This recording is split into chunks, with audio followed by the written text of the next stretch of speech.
Good morning, Bitcoins, and welcome back to the World Crypto Network. We are live on May 29th, 2015, with the Ross Ulbricht sentencing live.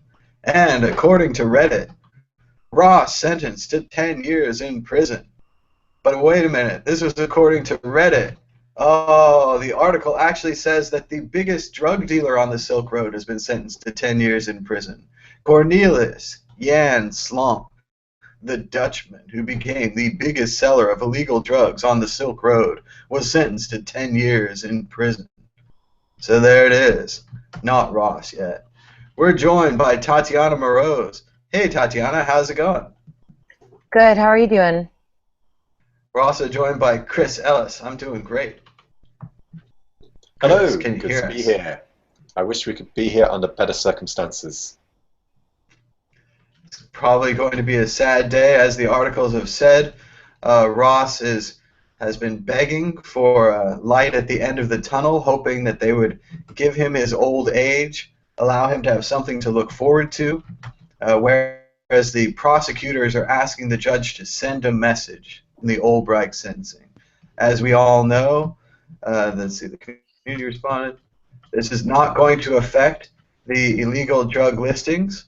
This is drug listings after the Silk Road. If we start here, right here, we have the Silk Road 3.13 down here at the bottom. Silk Road 2.0 comes up. Silk Road 2.0, Agora goes down. Agora continues. Something new called Evolution starts. And if we look over here, there's Alpha Bay, Black Bank Bitcoin, Nucleus. That's funny, like the Silicon Valley company. And this is April 2015. This is according to the Digital Citizens Alliance. This graph is from theeconomist.com. And it's clear that drug listings on illegal websites continue, despite Ross Ulbricht being in prison. We're searching Google News. We're searching Twitter. We're trying to figure out what's happening. It's past 1 p.m. As the articles say, he's facing life in prison. Eric Voorhees says, Ross Ulbricht is being sentenced today. He did more to reduce violence in the drug trade than probably anyone in history. Powerful statement from Eric Voorhees. And we were all waiting. It could be 20 years. As this article says, at least 20 years. So let's set the minimum at 20. Ross is around 30. He's 31. He's 31 at the moment, so that would see him out. Be out more when he's 31. So if he got 20 years, he'd be out when he's 51. If he got 35 years, he'd be out when he's 66 or so. But doesn't he go through? Doesn't he go through a parole It's life board? in. There are parole boards, chance for time off for good behavior, as they say. And as we've already heard, Ross is a model inmate, tutoring the other inmates, sharing his knowledge, teaching them physics and math, and I'm sure even Bitcoin. Have I been frozen this whole time? Or is my No, we're internet just not not saying anything. You're in and out a little bit, but we can hear you, and you're making a lot of sense. So, yeah, one of the things that I really picked up on in that article about what Ross was saying was that he wanted a reason to stay healthy every day. He didn't want to feel like his life was over and that he was basically being kept alive in prison. So, I mean, it's really heart-wrenching stuff, and like I say, I wish we could be here under better circumstances, but now we just have to wait and see what happens. It doesn't look like there is a live stream from the courtroom. It doesn't look like anyone's kind of streaming it out, and the Twitter seems to just be people tweeting out articles that have been put out in the last 48 hours, so it doesn't look like there's a live pulse unless Derek J can help us out here.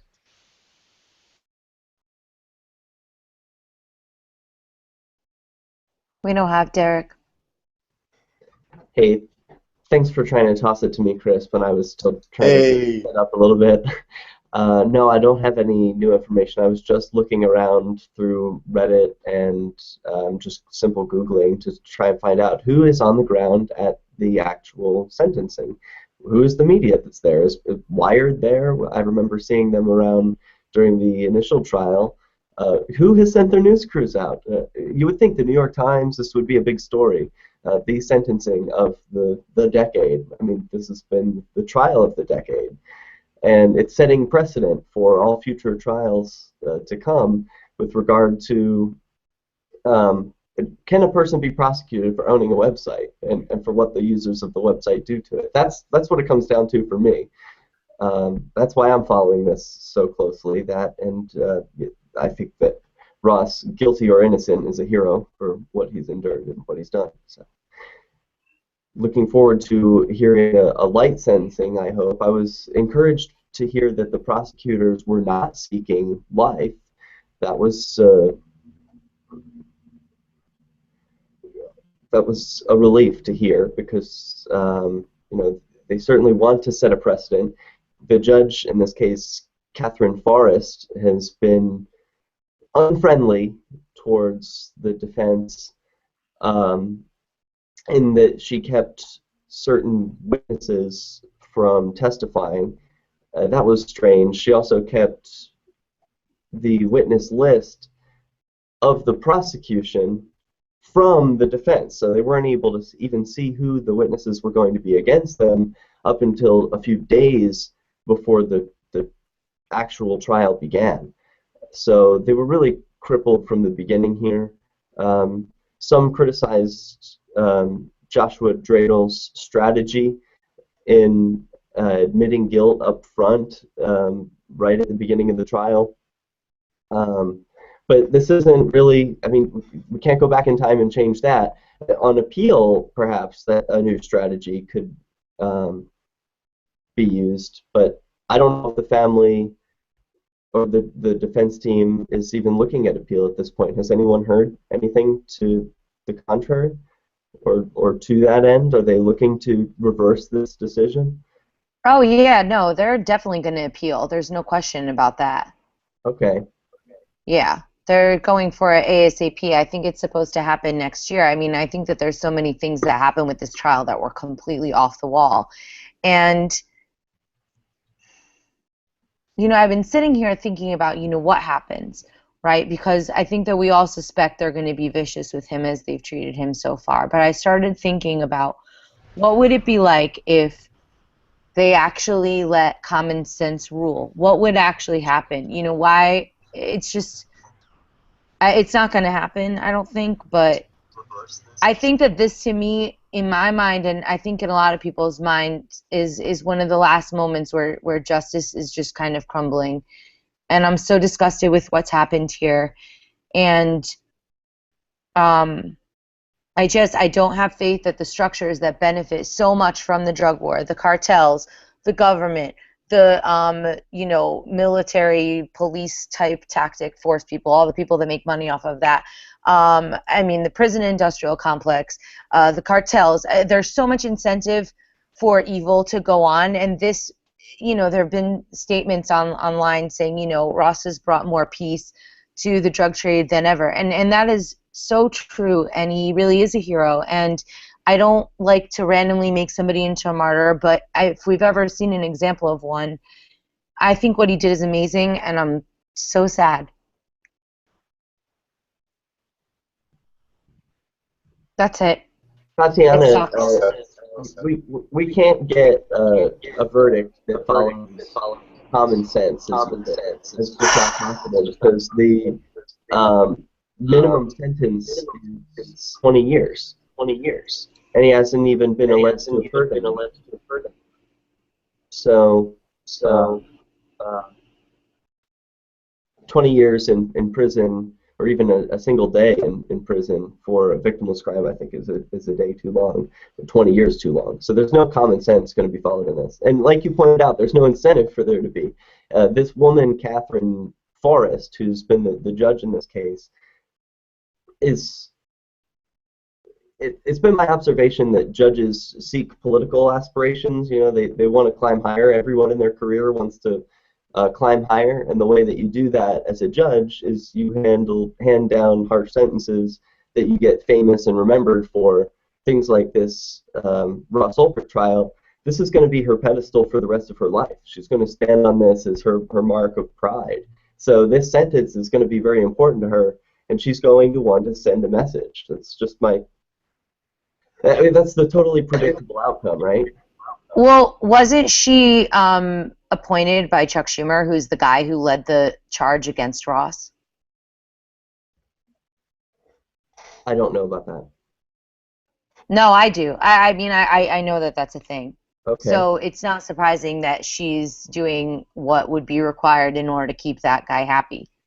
You know, something that I noticed, because when the original trial was happening, I was in Australia, and I remember feeling so disconnected and sad that I wasn't there. But I know that everybody was kind of trying to protest there, and she bullied everybody out of it, you know, kind of saying, well, if you guys keep protesting, then blah, blah, blah, and kind of hinting that things would go worse in the trial. So I think that this is raising the curtain, and the illusion is now seen for what it is, if people are paying attention. And have you guys seen the Deep Web movie at all? No, apparently I'm in it, but I haven't seen it yet. It's most excellent. Really, really, really good. It was so hard watching it. I saw the premiere of it in Montclair, New Jersey, which is not too far from my hometown. And it was just so moving, and I think that if people actually see it, it really illuminates me. I mean, I never wrote or anything, but it was showing the community and the values that the people had, and the reason why they created the Silk Road was not just that they want to have, you know, drugs, yay. They were really looking at it from this libertarian perspective that is something that I've really been passionate about. I know a lot of us came from that movement and believe in that, and that was really relevant in terms of the living of that within that community. Like, they were very aware that they were living in this very unique environment that was a test for what life could be like, and this has been just a taste of that. And I think that the way that the movie presents it, I can't understand how anybody with a heart wouldn't be moved to want to be a part of something like that, or wouldn't find something relevant in that search for freedom in mankind, which is really what we're talking about.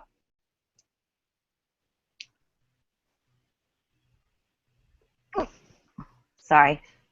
I don't know. Oh, I think he's going to be on, he's doing an interview with LTB soon, which is really cool.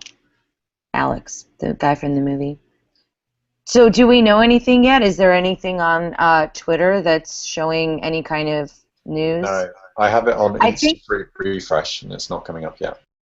I have, you know, Luke Radowski, I told him about it earlier this week, and I told him to go. He usually does a good live stream, but I'm going to check his feed. Luke from We Are Change. A lot of people were there before and couldn't make it this time. I know that Derek Brose was going to be there, actually. Does somebody want to check his feed? We could see, at least we can maybe message him. Yeah, no, it doesn't look like Luke is there. That's unfortunate.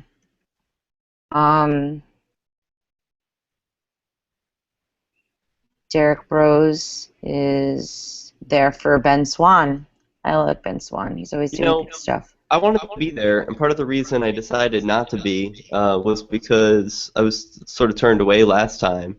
Like, I would want to go with signs to make a spectacle of this, to make a sort of a media event.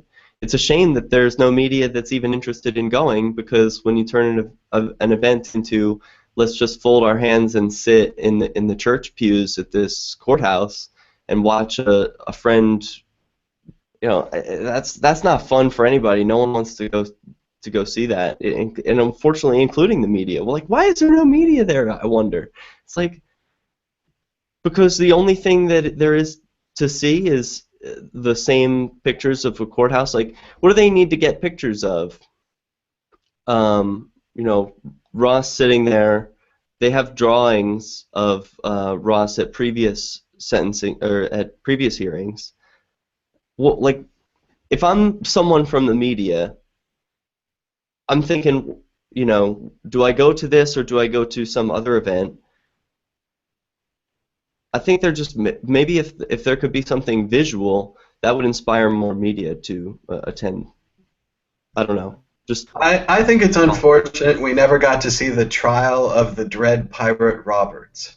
Do you remember the Dread Pirate Roberts? He spoke so outrageously with these libertarian values about having an open marketplace, and he was very strong and strident, and there were going to be many other Dread Pirate Roberts that followed him, as there are. They just don't use the name anymore. But all of that, we got to see, unfortunately, the trial of Ross Ulbricht, who was a very human and a very flawed person who apparently had weak operation security, was caught easily, and as we saw recently, begged for his freedom, which was probably the best option in that situation, and we do hope for his eventual. As far as being Dread Pirate Roberts thing to do, we haven't seen, the defense wasn't a very Dread Pirate Roberts defense. We just have not seen that persona anymore, and maybe it's a sign, like the Soviet Union and the big bad monster, that sometimes that persona is never there, and that we're trying a persona and we're seeking a persona when really this is a kid that set up a web page, and on this web page you can buy and sell anything you wanted, and it was good and it was bad, and there are ups and downs, and there's these tricky federal agents who stole money from him and tricked him into a fake assassination. I mean, it sounds like a fraternity stunt, but that fraternity stunt is the main thing that they're convicting him on, and I expect the worst possible sentence today. And when the sentence is handed out, I'll bet they'll make note of this assassination, despite the fact that this assassination didn't occur, and despite the fact they didn't try him on that, and they didn't bring it up during the trial. They'll describe him as a kingpin, and I believe they'll sentence him to the maximum time. Let's just go down the line. Derek, or let's see, we're joined by Roman. How's it going, Roman, in Maine? Yeah, I'm okay. I was going to ask you, first off, can you hear me? Is my mic on? Sounds Yes. good. We can hear and see you. Excellent. Okay. I was going to ask if this is our cliche example case, because then I agree with Tom there. Otherwise, I don't know what to expect. It's a fucked up justice system as of late. It's a good point, because basically we have to say right now, everyone out there that's going to set up a Yahoo shopping cart website for drugs, everyone that's going to make the generic Bitcoin drug website, you should stop right now. Is this the court case to tell you to stop doing that? Chris Ellis. Still frozen. Well, no, I think the reason I want to respond to Derek's point a little bit earlier on, because I was going to interject and I was busy refreshing the page. I think the reason why the press aren't there is because for them the story is done now.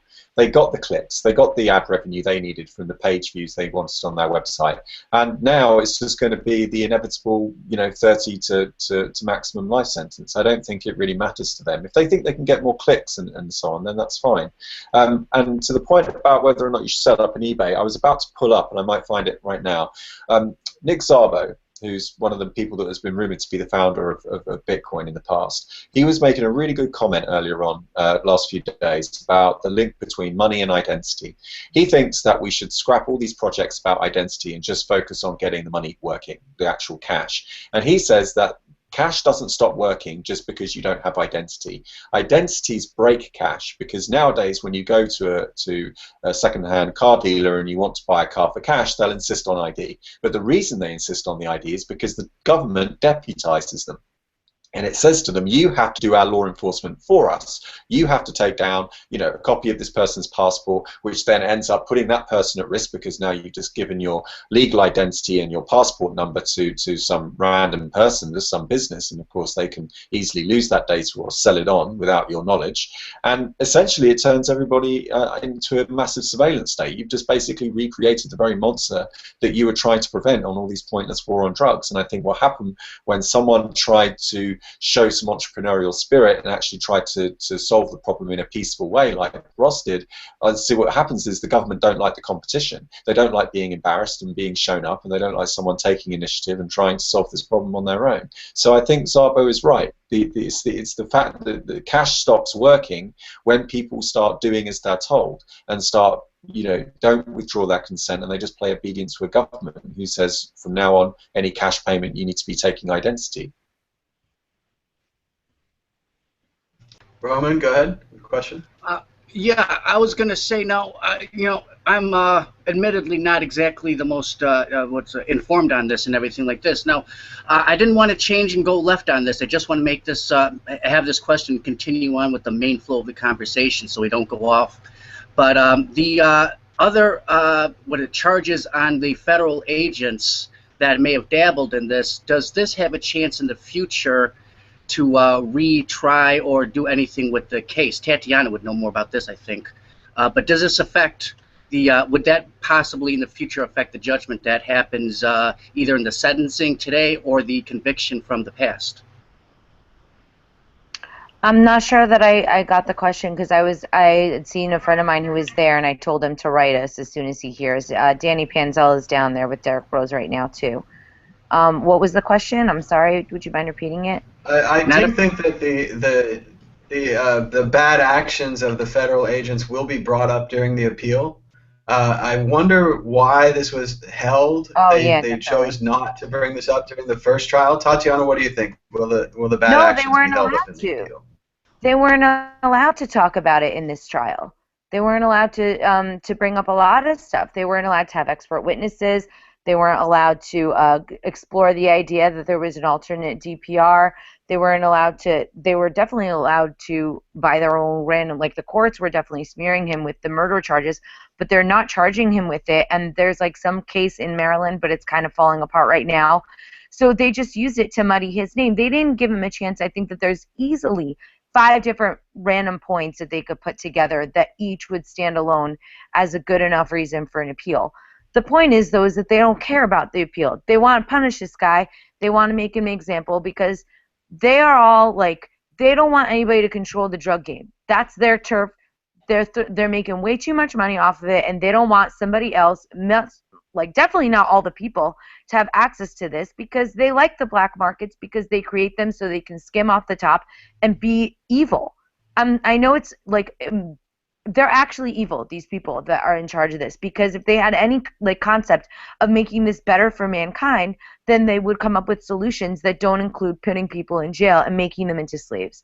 We're dealing in a time of slavery, and people think that we don't have slaves anymore, but we do. And hopefully this case will be a way for people to open up that conversation, because now it's not just some poor black kid, now it's some white kid. So, now it's not like a racial issue as much. It's about, I would like to see more breaking down of those things, because I think that minorities are definitely unfairly targeted in a lot of ways, but sometimes I think that when that violence against the people goes to somebody who's like this good little like Boy Scout guy that does yoga with inmates and teaches them physics and stuff, I mean, that's the kind of thing that hopefully will shake some of those more sheltered people out of their core. If they could start, because I think that there's a very strong sense among the American populace and worldwide that the drug war is failing and drug prohibition is not working. Look at Colorado. They just made drugs legal, and now they have a surplus of tax dollars. Let's pretend that we're actually going to tax these drugs, and they're going to be all happy, and the government's still going to get their piece. It's not as much as they're getting as when they're putting everybody in jail, because then they're putting the guys in jail.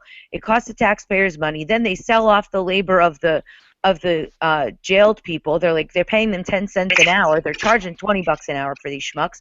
So it's obvious that they are incentivized to do it forever. But if people can see this story and they could be moved by this story, I think that it could be one of those tipping points that pushes a massive shift of consciousness.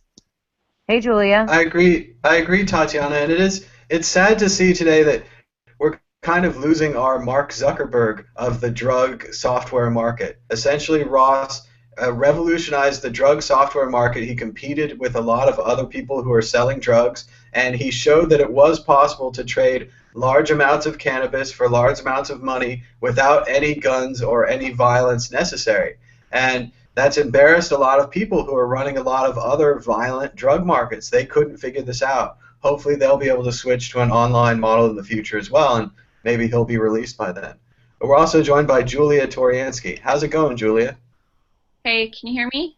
We can hear you. Well, it's amazing how many people are denying the fact that he reduced violence with this website. I read one article the other day that was saying kind of, it was poking fun at Ross's supporters, and the guy was saying things like, the guy, even if he reduced violence, drug violence, he did it out of greed, so it doesn't count. He made money. I don't think that was his intention, to reduce violence. This takes away from the efforts of the real heroes, like the people who set up homeless shelters and clean clinics. First of all, the easiest place to get terrible drugs is a homeless shelter. You want drugs? Go to homeless shelter. Easiest place to get it, and it will not be violence-free. Clean clinics doesn't really reduce violence. It reduces HIV transmission. I don't know what his point is there. And so there's a lot of denial about the good that the website did, and I think people, I don't know how much of it is just headline bait. Like, anything I read these days, I think, okay, why are they writing this? They're lazy journalists, and it's a great headline, so they're getting the clicks to the website and they're getting paid. That's it. Journalism means absolutely nothing to me. I don't respect it in any way, in any form. We are seeing a lot of click farming right now. The movie Deep Web, with the guy from Bill and Ted's Excellent Adventure, has just released an article in the last 5 minutes. I've seen it go up Twitter. There's been like 30, 40 retweets. And again, they're just capitalizing on this. This is a moment where people are looking at this story. Yeah, and I met him. We met him so they released their story as well. Chris, you have something?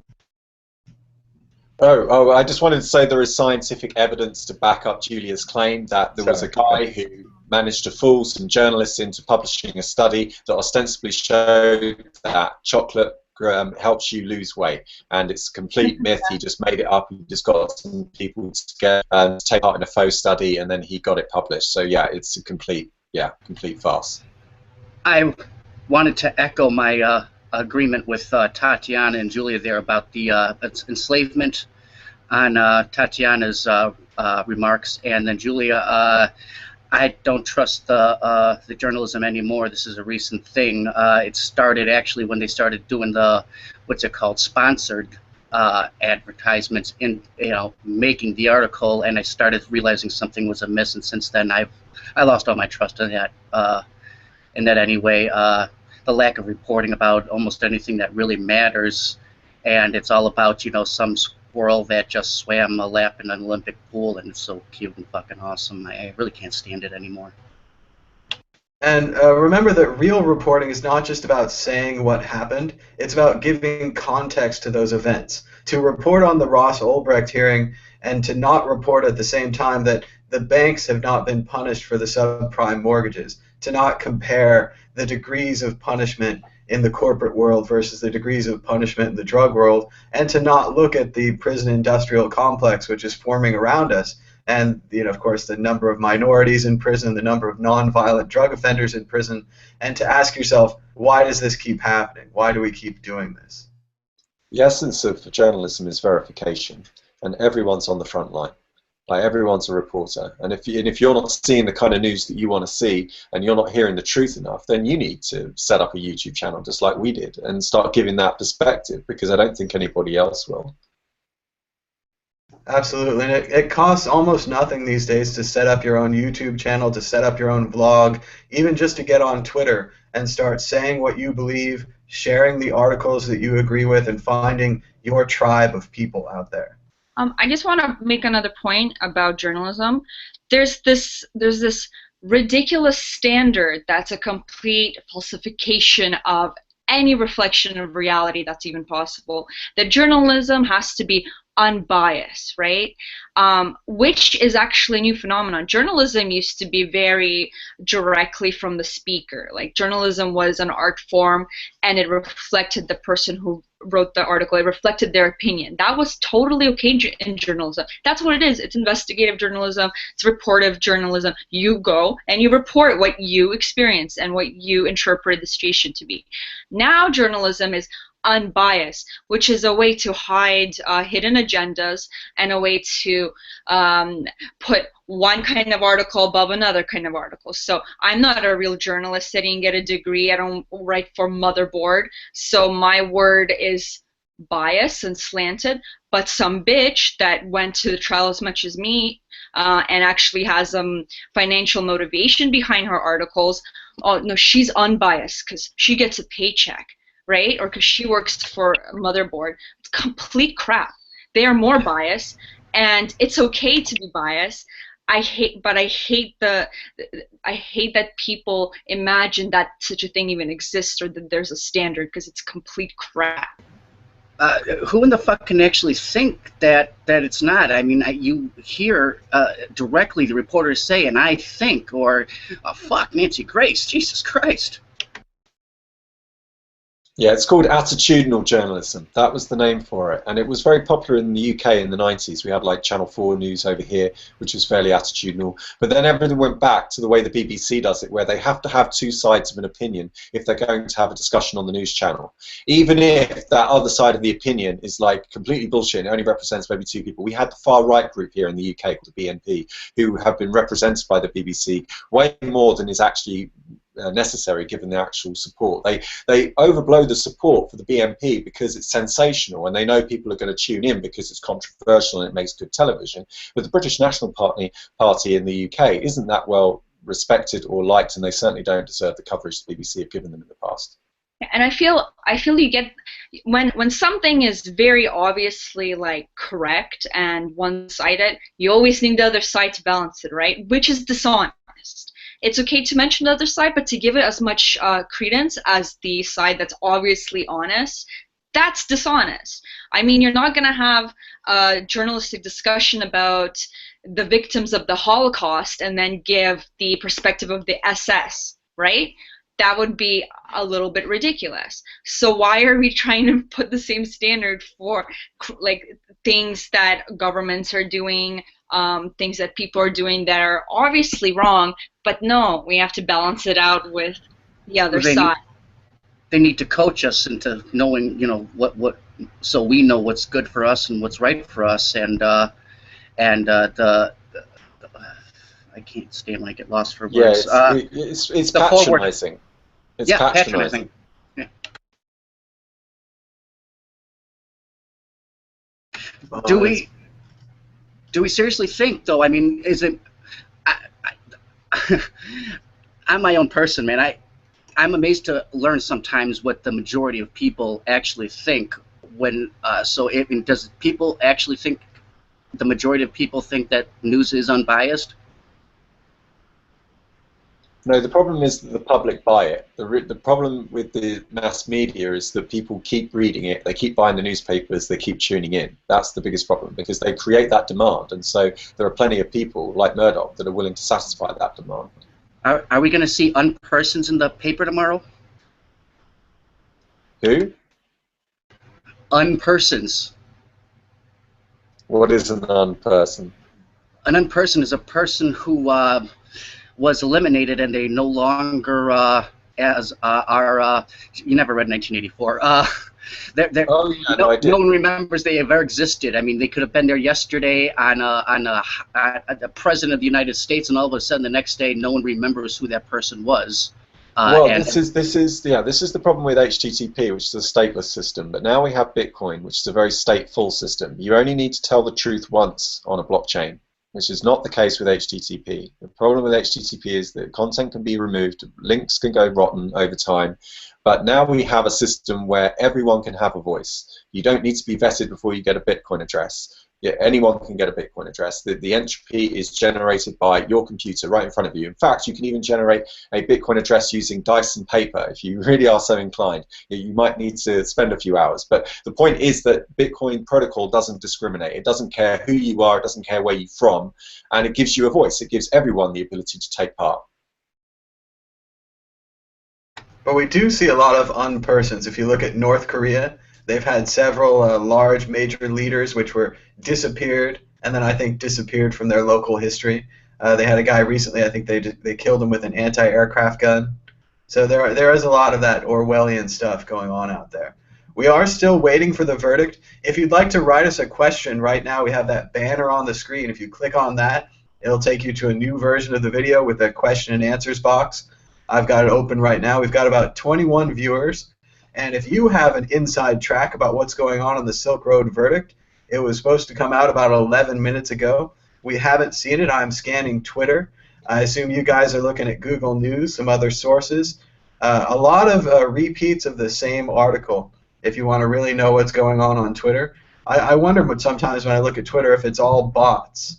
How many bots is Twitter? Because we see the Silk Road coupon forger, someone who is selling fake coupons on the Silk Road. Remember, you could sell anything you wanted there: raw milk, stickers, T-shirts, drugs, anything you wanted. That article keeps coming up. Like I said, the Deep Web, Bill and Ted's Excellent Adventure Director article keeps coming up, and we just see a series of sock puppet type accounts. This looks like a real person here. He says, Scott Reed, he says, I get that people want a harsh sentence, but blaming Ulbricht for drug-related deaths is absurd. They sought out the drugs. And what do you guys think? We're really talking about the harms of this here. If someone bought, for example, too much of a certain drug on the Silk Road, overdosed, is the Silk Road responsible for that person's death? No, they are. Hell They no. are. No? They Yeah, are absolutely responsible. I mean, remember that kid who drank like 4 things of Four Loko in half an hour and had a heart attack? Guy's an idiot. I'm sorry for his grieving mother. You raised a freaking idiot, and he died because he made bad choices. Natural. And that the state, so everyone pretty much agrees here that the state is punishing Ross for these presumed harms that we can't even really prove. I'm not sure there's officially someone that said they overdosed because of the Silk Road. I've heard stories of comments and things, but they could just be internet comments. They haven't proved that they got the drugs from Silk Road. There was. Also, how do you prove that the drugs that they would get on the street would be any safer than the ones that they would get on the Silk Road? I mean, they're more likely to get... The problem is that they're doing drugs. If they're idiots and they're doing bad drugs, then they need to be smart about the way that they're taking them. And Silk Road doesn't have guaranteed best quality, you will not die. I mean, you're taking a drug. You're an adult. He had a lot of things actually built into the site. They had some sort of doctor guy that would come on and try and teach people about how to manage their addictions, how to not become addicted, how to party safely, so to speak. So, I mean, these people, if they didn't have the Silk Road, there'd probably be more of those people that were on the Silk Road that would have died from a myriad of other reasons. It's ridiculous. I'm infuriated that they're using the emotional reaction that people have to the 6 people that died from drugs supposedly from the Silk Road. It has nothing to do with the Silk Road. They can't even prove that the drugs came from there. It's infuriating. It's another smear job. There's a parallel case. I don't know how much it really goes along with this one, but a radio station hosted a contest once of who could drink the most water and hold their urine the longest would win. I think it was a car or something like that. And the winner... Well, no, they had one in Sacramento, and it was hold your Wii for a Wii. So it was just a Nintendo Wii video game system. But yeah, go ahead, Roman. Yeah. No problem. I love that you're rocking the Samsungs here. This woman actually overdosed on water because she consumed so much. And they found the radio station liable. I don't know if it was coercion or whatever it may have been, but they did find the radio station reliable, although she made the choice to drink all that water, and it took days. It was very painful, I heard. But anyway, that has nothing to do with it. But I think it might. She drank. I think it might she drank parallel. a lot of water, but it was her own choice. I agree with you. But then there's like the radio station should do research. But then if you look at the Silk Road, like Tatiana said, they did have a doctor on there that was giving people advice. They had access, of course, to the internet where they could read about the drugs as much as they like. It's a little better than buying it from a guy on the street where he might have a gun or something. It has no information at all. I am saying something that I probably, not that I shouldn't, but I used to do some really hard drugs back in the day, and there was a point in my neighborhood where the drugs started killing people because they started putting new chemicals and changing the thing. It was my choice to stop. I liked it. I fucking loved it, but I wasn't going to risk my death. It was my choice. Silk Road isn't responsible for PMD and opium. The reason you get this kind of attitude in the public discourse is because if you're a politician, you're in the business of appearances and persuasion. You're really about talking to people and anticipating how the demos, the majority of people, are going to respond. So if you can weave out a narrative from a PR perspective that says that, you know, people are going to turn against it if you run with this particular angle, like, you know, creating these kind of imagery in the public perception of people overdosing on drugs and then pinning it on some guy who runs a website, then you know you're going to win because you're basically playing a political game. And no doubt there is some, you know, some people in Congress who have some friends who are thinking of releasing something just like the Silk Road in a few years, and this guy beats them to it, and they don't want them taking away all the glory. You know, there probably will be a government-sponsored program where they can do this kind of thing responsibly under the auspices of the US government. Did you guys discuss your thoughts on what the sentence will be yet? A little bit. We got a question real quick. Anyone know how true it is that the government said that Ross owes them, looks like 184 million, basically? What do you mean, how true? They said that he owes them, so it's true. I mean, it's the government. Oh, good enough answer for me. Did they count we briefly touched on it. Did they count the money they already found on his hard drive? Should that count? Yeah, they're letting him paid with that money, but he still owes like 17 million or 14 or something. So it's a bit arbitrary, isn't it? Yeah. So is this by virtue of his assets? I believe it's just harms and payback for the website. But yes, Julia, basically we did discuss our views on the length of the verdict.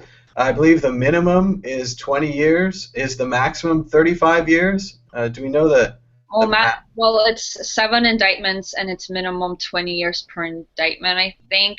I don't know how it works. I think minimum he's getting 20 years overall. Like, I think they compound them. I don't know. Like, I don't know how the freaking system works specifically, but maximum is life because it all stacks up.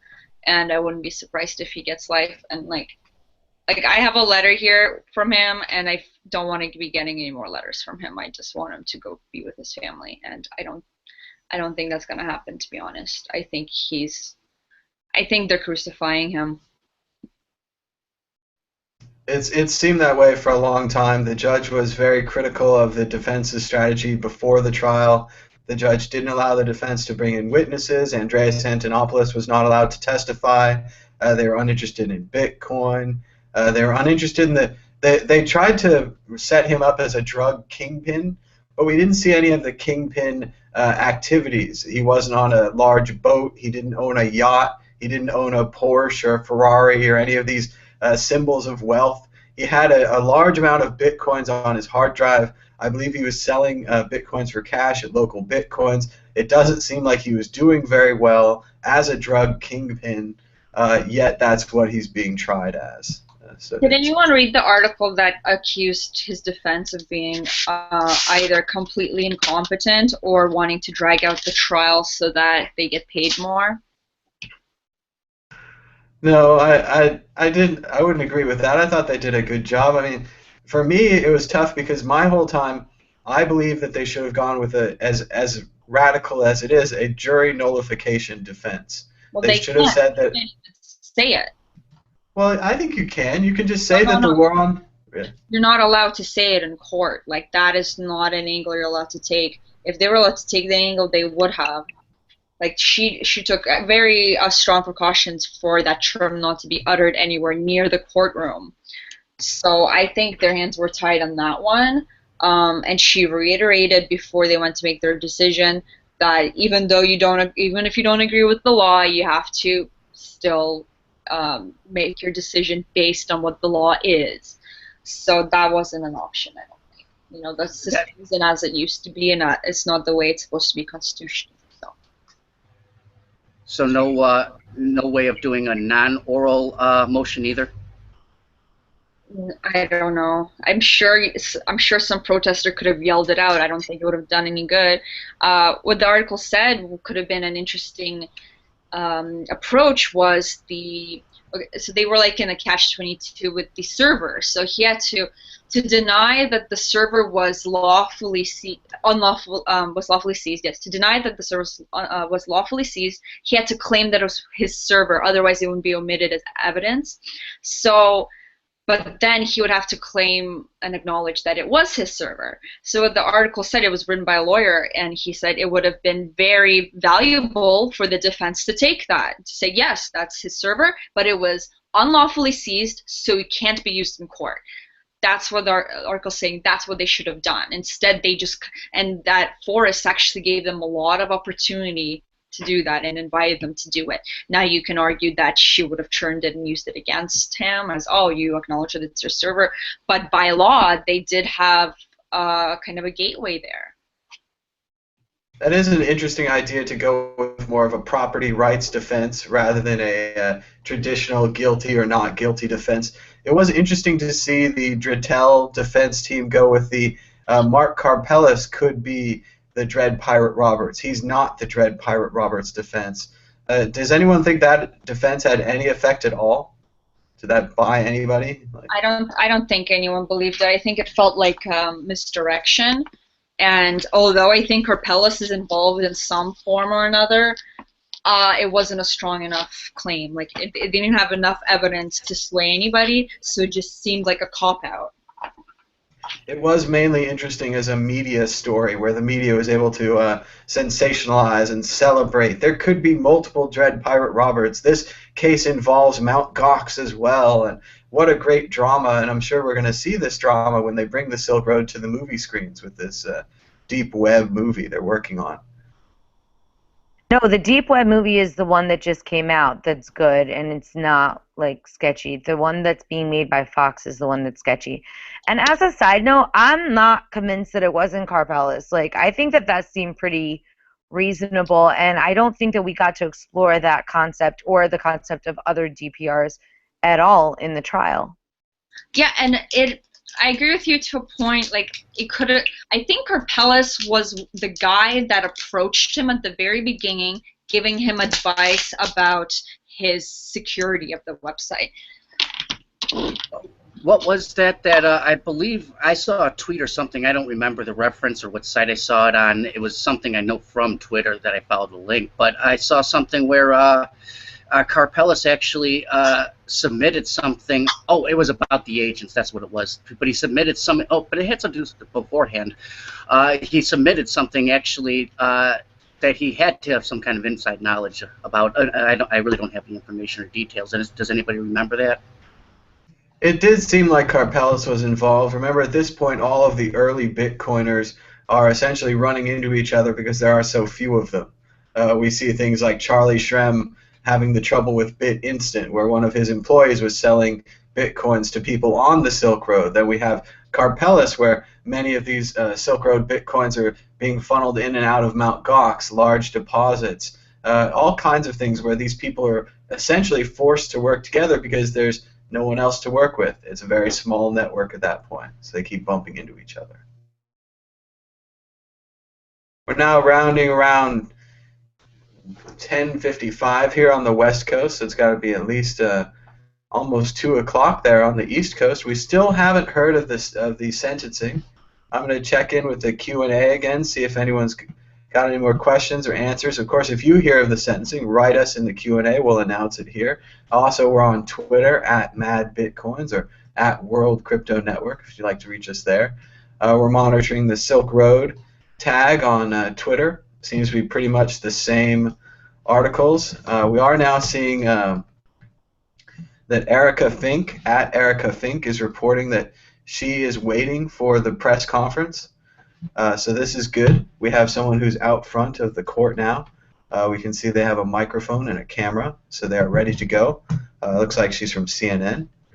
So we will hear, hopefully soon, what is happening with the Ross Ulbricht sentencing. As we've said, and as these articles keep scrolling by my screen, it's going to be a minimum of 20 years. Hey, there we are. It's us on Twitter. A minimum of 20 years. Julia believed it was 20 years for each crime that he's charged with. He's charged with 7 counts, so it could be a maximum of, I suppose, 140 years. So we are looking between 20 and 140. 140 would be life. Derek said earlier he believed the prosecution was not seeking life, but that could be that they are just not seeking life as the term life, and whereas obviously a 100-year sentence is essentially a life sentence, a death sentence, to die in prison. Let's see. Anything else going on in the world of Bitcoin? Have you guys heard anything this morning? Is this the main news that we've been tracking? See, Tatiana, I've heard you're on the West Coast. What's that about? Do we have some new Tatiana concerts coming up? Something we can announce? Still muted? No? Am I frozen? Sorry, I keep it on mute. So, no concerts. I'm actually here for my cousin's wedding, and just to visit with some Bitcoin people and plot the demise of the New World Order. I'm just kidding. No, I'm sure that was being done this weekend on Necker Island, where Richard Branson and about 25 Bitcoin and finance CEOs met in a jolly great party with about 4 token women that they flew in from a nearby island. What do you guys think about Necker Island? This is a good chance That was a to have a joke. controversy. We didn't have enough women. And Those are the most brilliant minds. But there wasn't enough room on the main island for them, so all the women have to stay on a separate island and like boat in every day.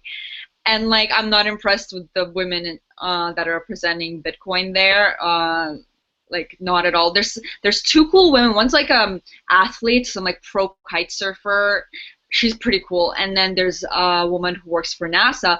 And then we have some dud women from Bitcoin that I just don't think they represent women in Bitcoin at all, and I'm a little bit disappointed, to be honest, but whatever.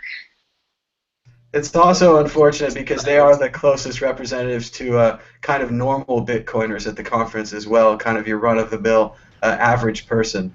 I wish that they were reporting more about what they're seeing.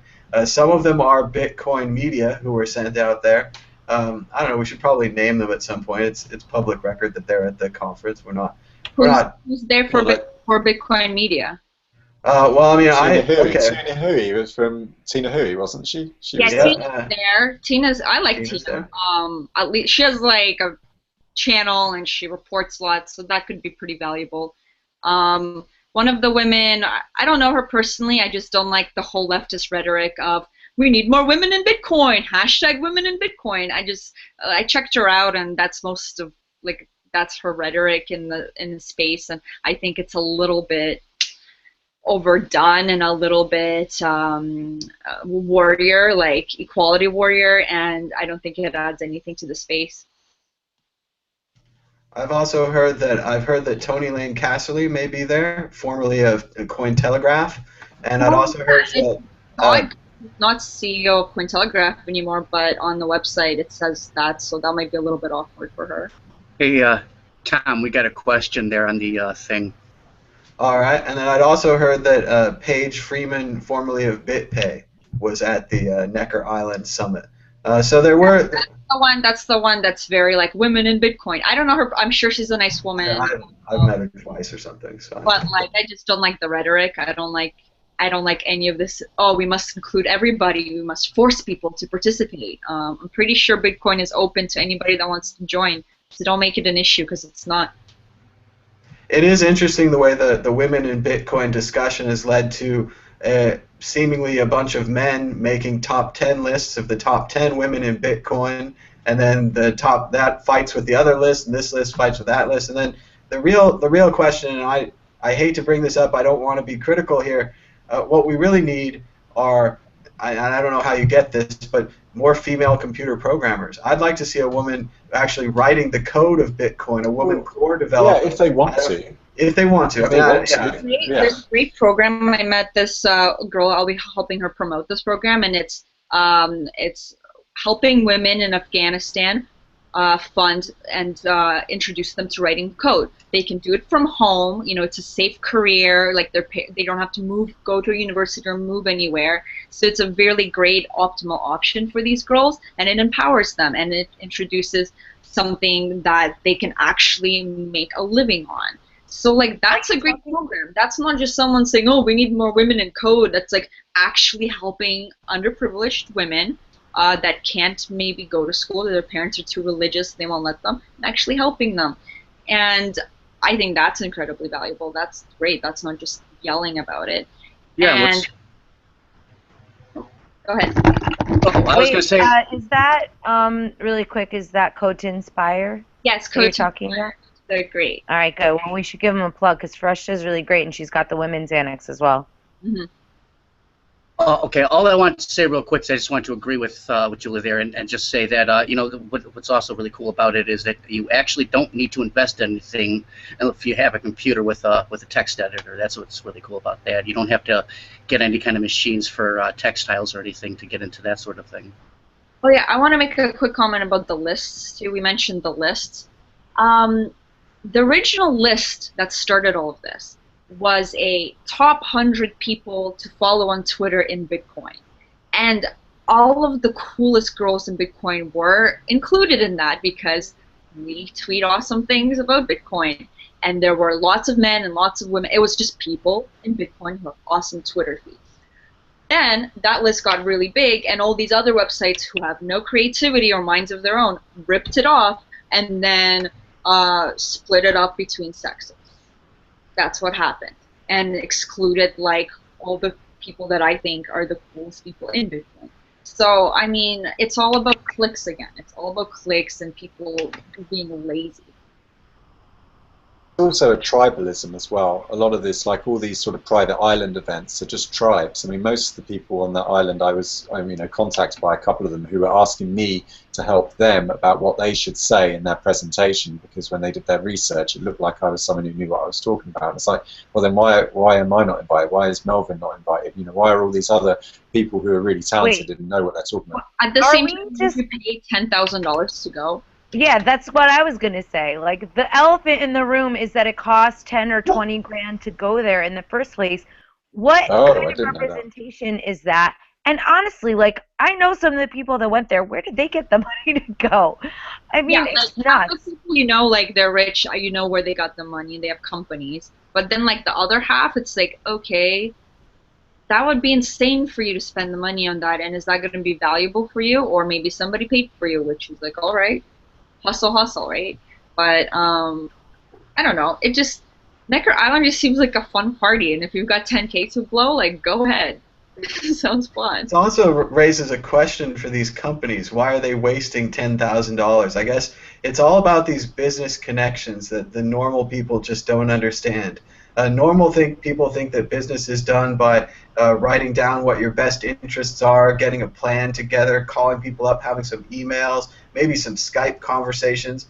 But in reality, business seems to be done in dark rooms with drinks and drugs and blood, and who knows what else is going on there. Because we're normal people, we never get invited. We have no idea. It's a bit morbid. I don't know. The blood into the party. Dark rooms. They're not that dark. It's just there's a certain club atmosphere, and I don't like in Bitcoin. It's not that exclusive. Like, I've been to some of these dinners and stuff, and I mean, it's all good fun. And a lot of these people have been in business a long time, way before Bitcoin. They know how to do it, and they do it in the only way that they know.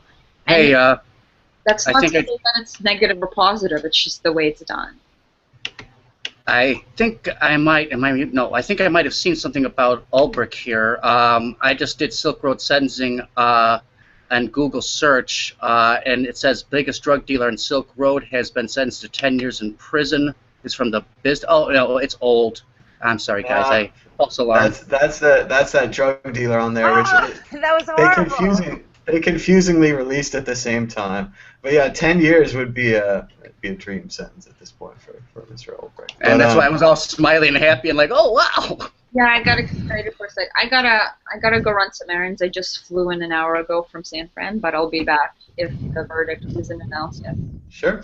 So guys, I just busted in halfway through the conversation. What happened with Ross then? Is he going to have a big asshole? We're still waiting. It's not important enough for the media to tell us. So there's some media that's out front there. We're seeing what they're doing. I'm looking at their Twitter now. 9 minutes ago, she's still waiting for the press conference. We still have this question up here. What the fuck happened to Blake from SR2? I don't know who that is actually. I don't know, actually. I was looking that up, and the last I found was that he was charged back in November. But you're right. I mean, I want to know what's happened to him as well. Well, remember the Silk Road 2 mainly a honeypot that the original guy was taken over by another guy who turned out to be a Fed, and another guy who turned out to be a Fed joined, and pretty soon it was like 2 out of 3 Feds running a Fed honeypot operation, and it was great. It was like they learned all these lessons from the first Silk Road. Just run it ourselves this time. All right, I'm going to go ahead. What's everyone's gut feeling on this then? What does everyone think Ross is going to get then, apart from a big arsehole? Yeah, we're thinking maximum sentence. Really, really bad. Really bad. Yeah, we're assuming max right See now. You later, man. It was good knowing you. As Julian said, he's charged with 7 counts. Each count is a 20-year count. So we're looking at a minimum of 20 years and a maximum of 140 years. It'd be very difficult to serve the 140-year sentence. Yeah, man. I just hope that as he's being led away to prison, perhaps he can do what Cheek and Chong did when I think it was Chong when he was getting arrested. He turned up to prison, walking towards prison in the band, you know, going out with style. But no, man, it sounds like he has that option. He's in the from the gallows. Yeah. But you know, we had a fantastic conversation the other day, and it's great that you guys are here today to continue that conversation. And you know, Thomas, we were saying about obviously, you know, where this is going. You know, they're gonna throw the book at this guy. You know, they're gonna use this guy as an example. I couldn't imagine the judge giving him his old days back. And I think Joe Rogan said a funny tweet that we mentioned, wasn't it? That says the convicted drug baron says, "Give me my my later years." You know, it's just not gonna happen. And you know, these guys have been knocking out drugs on a global scale, but it's a technological innovation in a sense, you know. So so what's the news at the moment? It's not a technological innovation, and I think no, it's a dark markets. Dark markets. The idea that anyone, Chris, can buy stuff, you know, anything off the net. There has been no other market. You know, Silk Road was the first. It was the Oasis. So that's what I mean by technological innovation. Yeah, I mean, I suppose, yeah, Bitcoin, I guess, can be seen as that, but this was really no different to the other marketplaces we'd seen before, other than it accepted Bitcoin.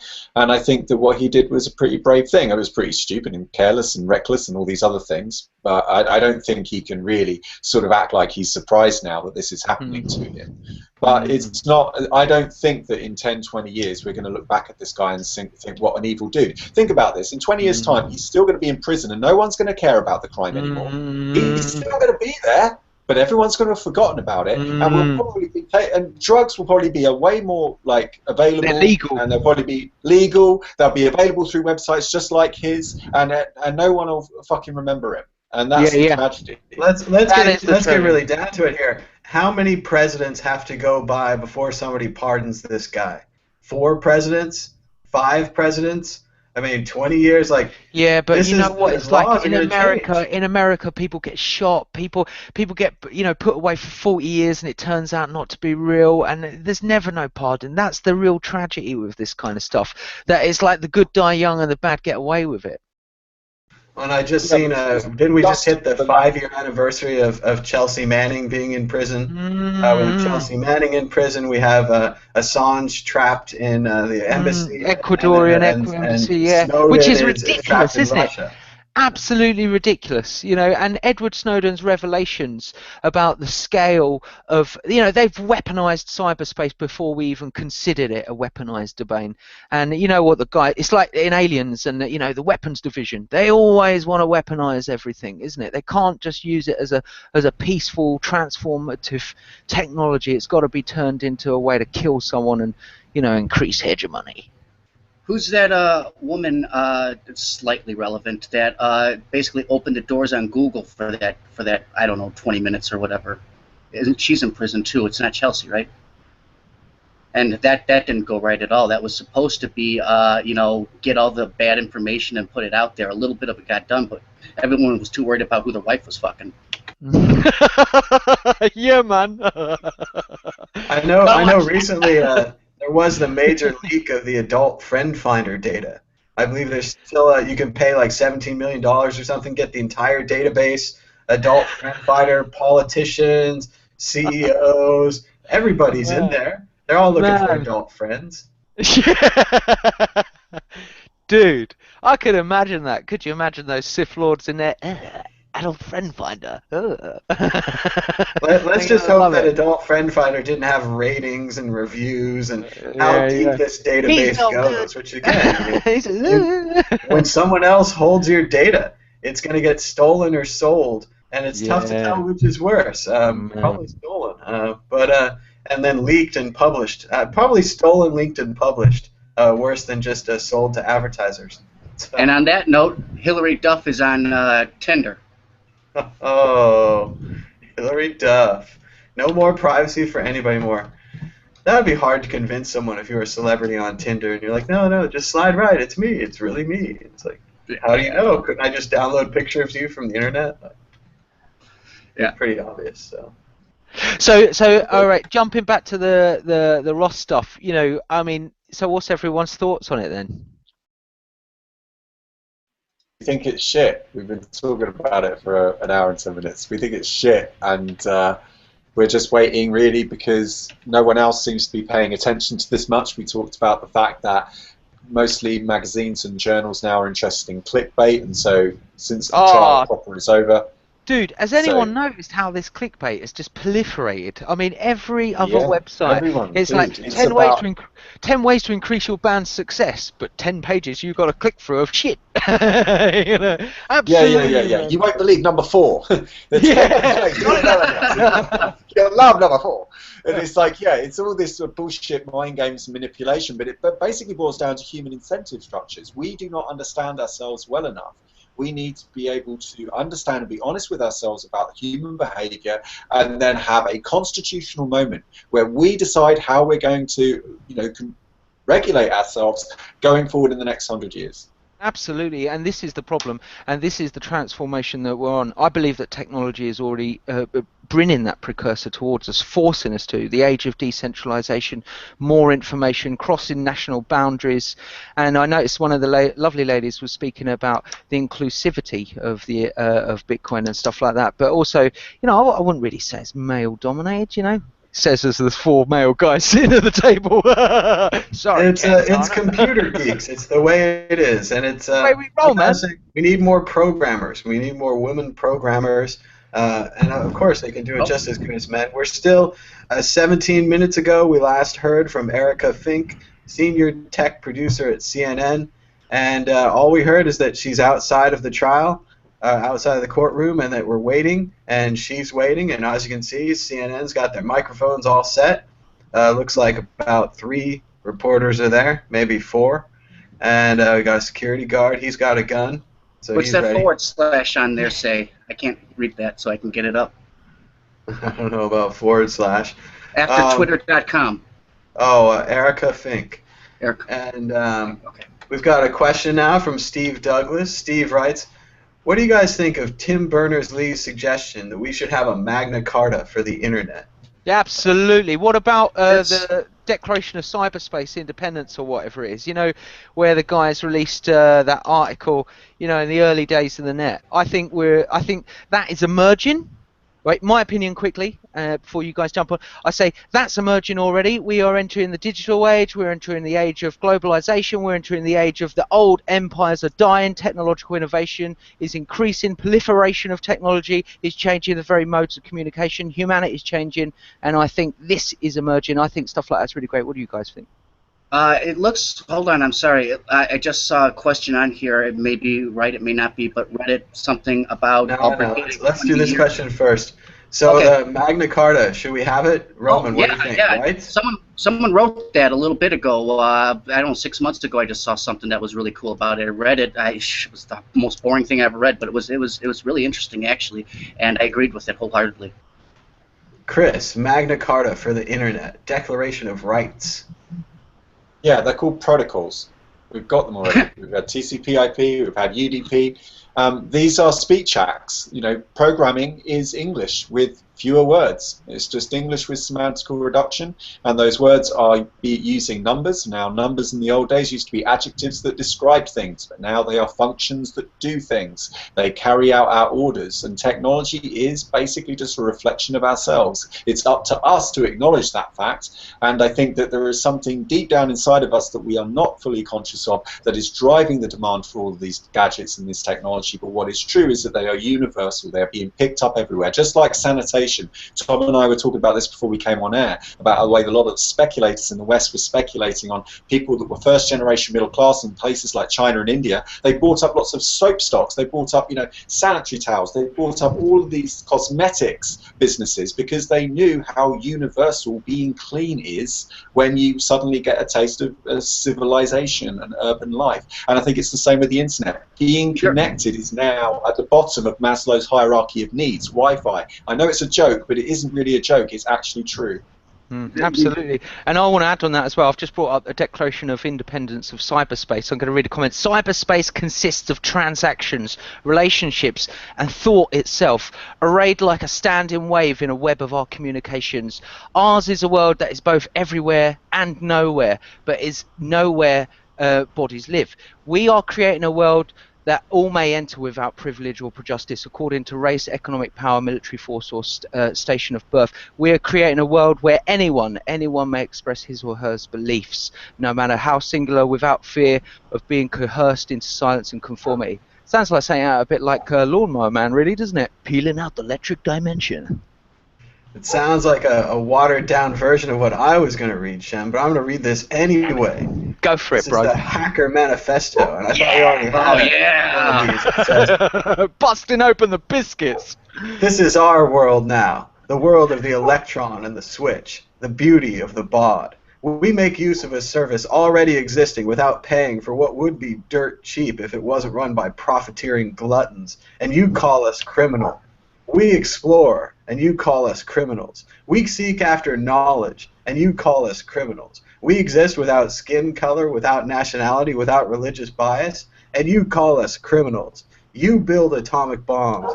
You wage wars. You murder, cheat, and lie to us, and try to make us believe it's for our own good. Yet we're the criminals. Yes, I am a criminal. My crime is that of curiosity. My crime is that of judging people by what they say and think, not what they look like. My crime is that of outsmarting you, something that you will never forgive me for. I am a hacker, and this is my manifesto. You may stop this individual, but you can't stop us all. After all, we're all alike. I think that's especially powerful now if you look at my crime is that of outsmarting you. Isn't that what Ross did today? Ross Ulbricht, with his computer, on a laptop in a library, on a laptop with a coffee shop Wi-Fi next to his apartment. He made this drug market with the help of open source software, with the help of forums where people assisted him. He even made it secret. He made a secret open source drug market where anyone could buy and sell anything they want, raw milk, pamphlets, flyers, t-shirts, drugs, anything that you want. He outsmarted them. That's his real crime here.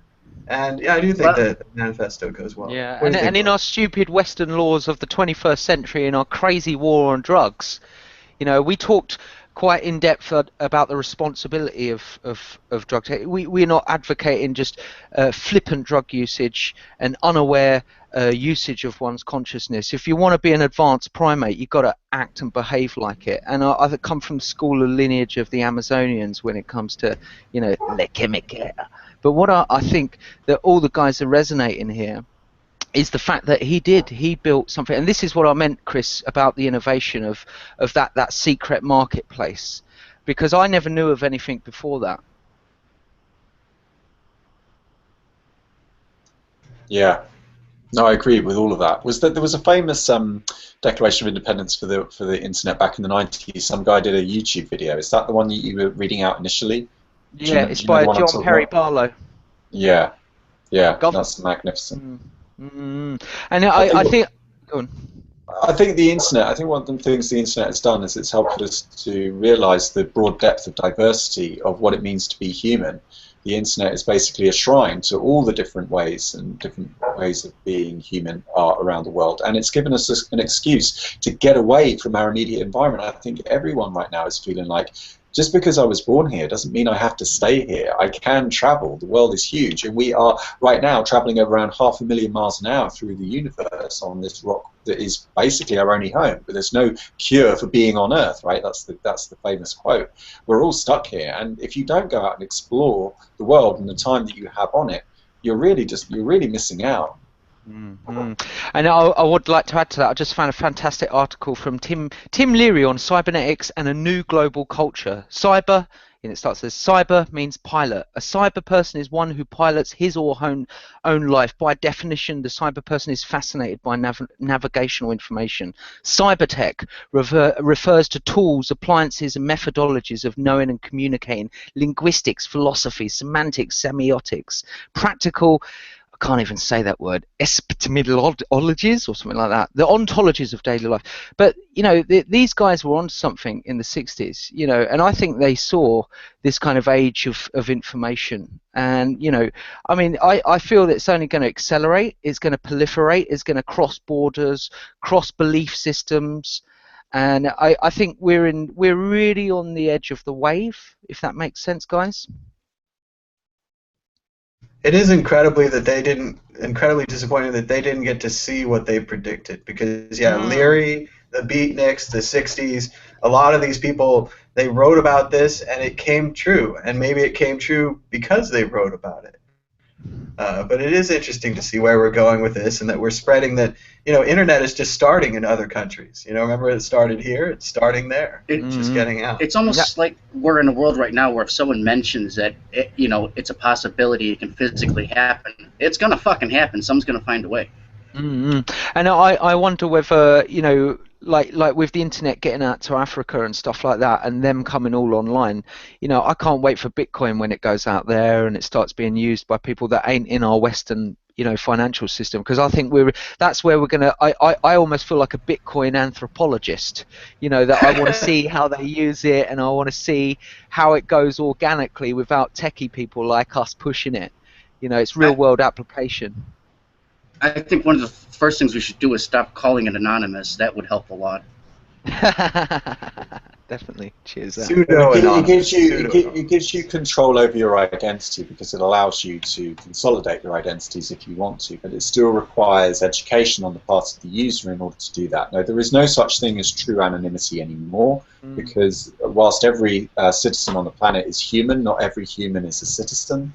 Because citizenry is something that you are co-opted into or you volunteer into. But most people are just co-opted into it. So really society today, or civilization, is about traceability, about fixity. More important than your name is your address, where you live, where you're familiar to, because what you refuse to change.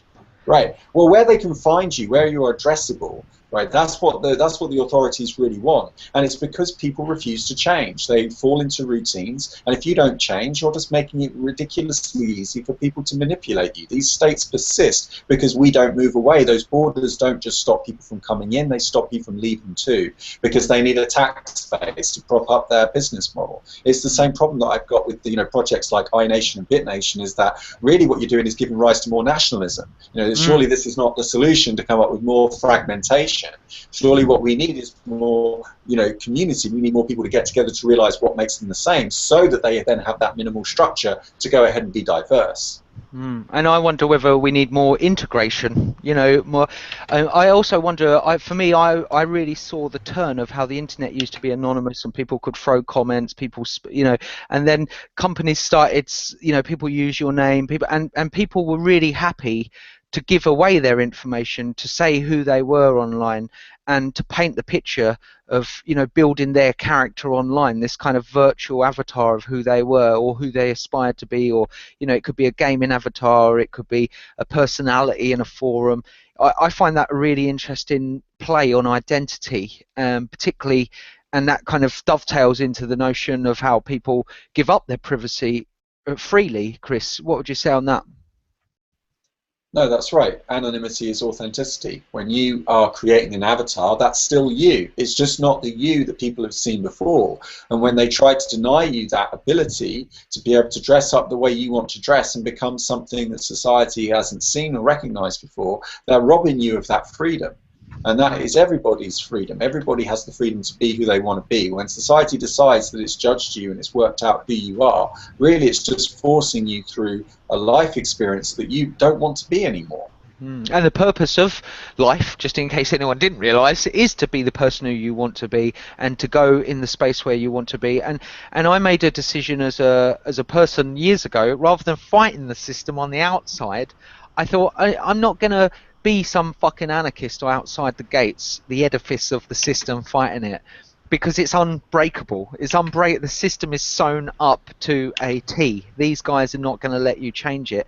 I thought I'd rather give my energies to the new world that's emerging, the new innovations, and I think that's really important for people to take responsibility. We always bang on about, you know, privacy responsibility, because people are venting information, people are venting, you know, data, and they're not really, you know, tight on it. You know, people are happy to give away their data. You know, well, it's the equivalent of littering. One of the things that characterizes us as a species is our ability to turn away and move on to other projects and then leave behind a kind of flotsam and jetsam. If you look at beaches and look at how much litter gets left on there, then look at animals and look at how little litter they actually do, because they have built an equilibrium with their environment. They're in balance with their environment. That's what power is. It's about balance, and we don't do that. So we litter things, and then when we go online, because we've got all our various projects, and some of us are very ADHD, and we're switching around from different place to different place, we leave behind all this personally identifiable information, and we don't understand how valuable that can be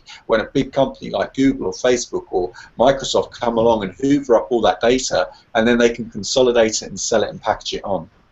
And I think one of the key things is that our species is young, that we still don't know where we're going as a species, that the systems of power on our planet, if aliens were to hover over and to look at who's in control, are not the very systems we believe they would be. I mean, obviously the power structures of oil, gas industry and those kind of things, you know, I'm not anti those, because I know we need electricity, but I also think there's an obligation on those industries to, you know, pathfind the future. And I really do feel that we are a young species that's technologically advancing, and we still haven't learned, frankly, to clean up our own shit. Nothing more you can add on that, really, is it? Poop scoop. I've heard we have a new satellite with a laser on it that's going to clear up the debris field and make space the way it used to be before we junked up space with all of our broken satellites. We do have an update. It's a non-update. It's a non-update update from our pal in the field, senior tech producer from CNN at Erica Fink. Erica says, standing outside a courthouse for an hour is interesting. No casual Friday. Everyone inside, desperate to reunite with their locked away phones. Because no one has their cell phone, because they're all at court. So, not much happening with the Ross Ulbricht sentencing. We've been live for a couple of hours now. It was supposed to be at 1:30 p.m. on the East Coast. It was actually originally scheduled for 1 o'clock. Not sure why they changed it to 1:30. Maybe it's like a sporting game where they have the pre-show, the interview. And so we had our pre-show before their pre-show, and we've pre-showed right through their pre-show, and we're continuing to pre-show as we do not know the verdict. Just to recap, we have a bet. Let's have a bet, boys. Come on. Tatiana, I want you to join us on the bet. We've already pretty much said no one is optimistic here. No one is expecting 20 years. We've all read Ross's very sad letter where he begged for his old age. Sadly, I don't think anyone's expecting his old age here. The real question is, can he live 140 years? What kind of adaptations would he have to invent to last that long? If he had an Iron Man suit, do you think he might be another Damien? Oh, what was his last name? Damien. Paradise Lost. That documentary about him. Damien. He was wrongly imprisoned, I believe. Yeah, for murder. Got capital punishment along with a couple of other. That was the guy I was speaking about. Yeah. And then it turned out he didn't do it, and it was 40 years. And the judge went and apologized to him, and he said, "I'm sorry, I can't accept your apology." Yeah, which is fair enough. That's the opposite of what happened in that movie with the priests recently with the Catholic Church, where they sent the woman's child away, and she actually did accept their apology, and she was able to be the bigger person because her religion allowed her to do that. But I agreed, for the rest of us, boy, it would be hard to say something like, you took 40 years of my life away in prison, or you took my child away and sent her off to be adopted, and just to give that up. Yeah, guys, sorry. the quick point I was just going to make was maybe about 40 years down the line they let Ulbricht out, and maybe he gets a chance not to apologize. Yeah, but guys, we all know. Come on, and this is what brings it back for me. This is that Ross's intention was good, right? But in the end, he's putting a price on someone's head. Someone could have been killed. We don't know how many people got shit drugs, people got done in. I know it's better than drugs on the street. I know that. We all can see the logic. We can see the innovation of his drug market. But when you're putting 40 grand on someone's head, man, that's the point where you'd be thinking, hang on a minute, I was in this to make some money. I don't know, guys. That's how do you feel about that? I don't think it's proven that he put anyone. I don't think it's true that he actually put a hit on anyone. There was no evidence. He put the money on someone. Someone was going to. Well, remember that was with these investigated officers, these feds who were acting as criminals, right? Right. They'd stolen money from him. So if you're in the situation, someone's stolen money from you, they turn out they're actually a federal agent investigating you, and they trick you into assassinating someone, but then they trick you into thinking that the assassination went off when the person that you're assassinating is already working against you. It's almost like a sting, isn't it? You know what these guys are like? It's almost like they dig you in a deeper hole, isn't it? Anyone remember LulzSec? I was so gutted. Subu turned into an informant, and my heart was a rat.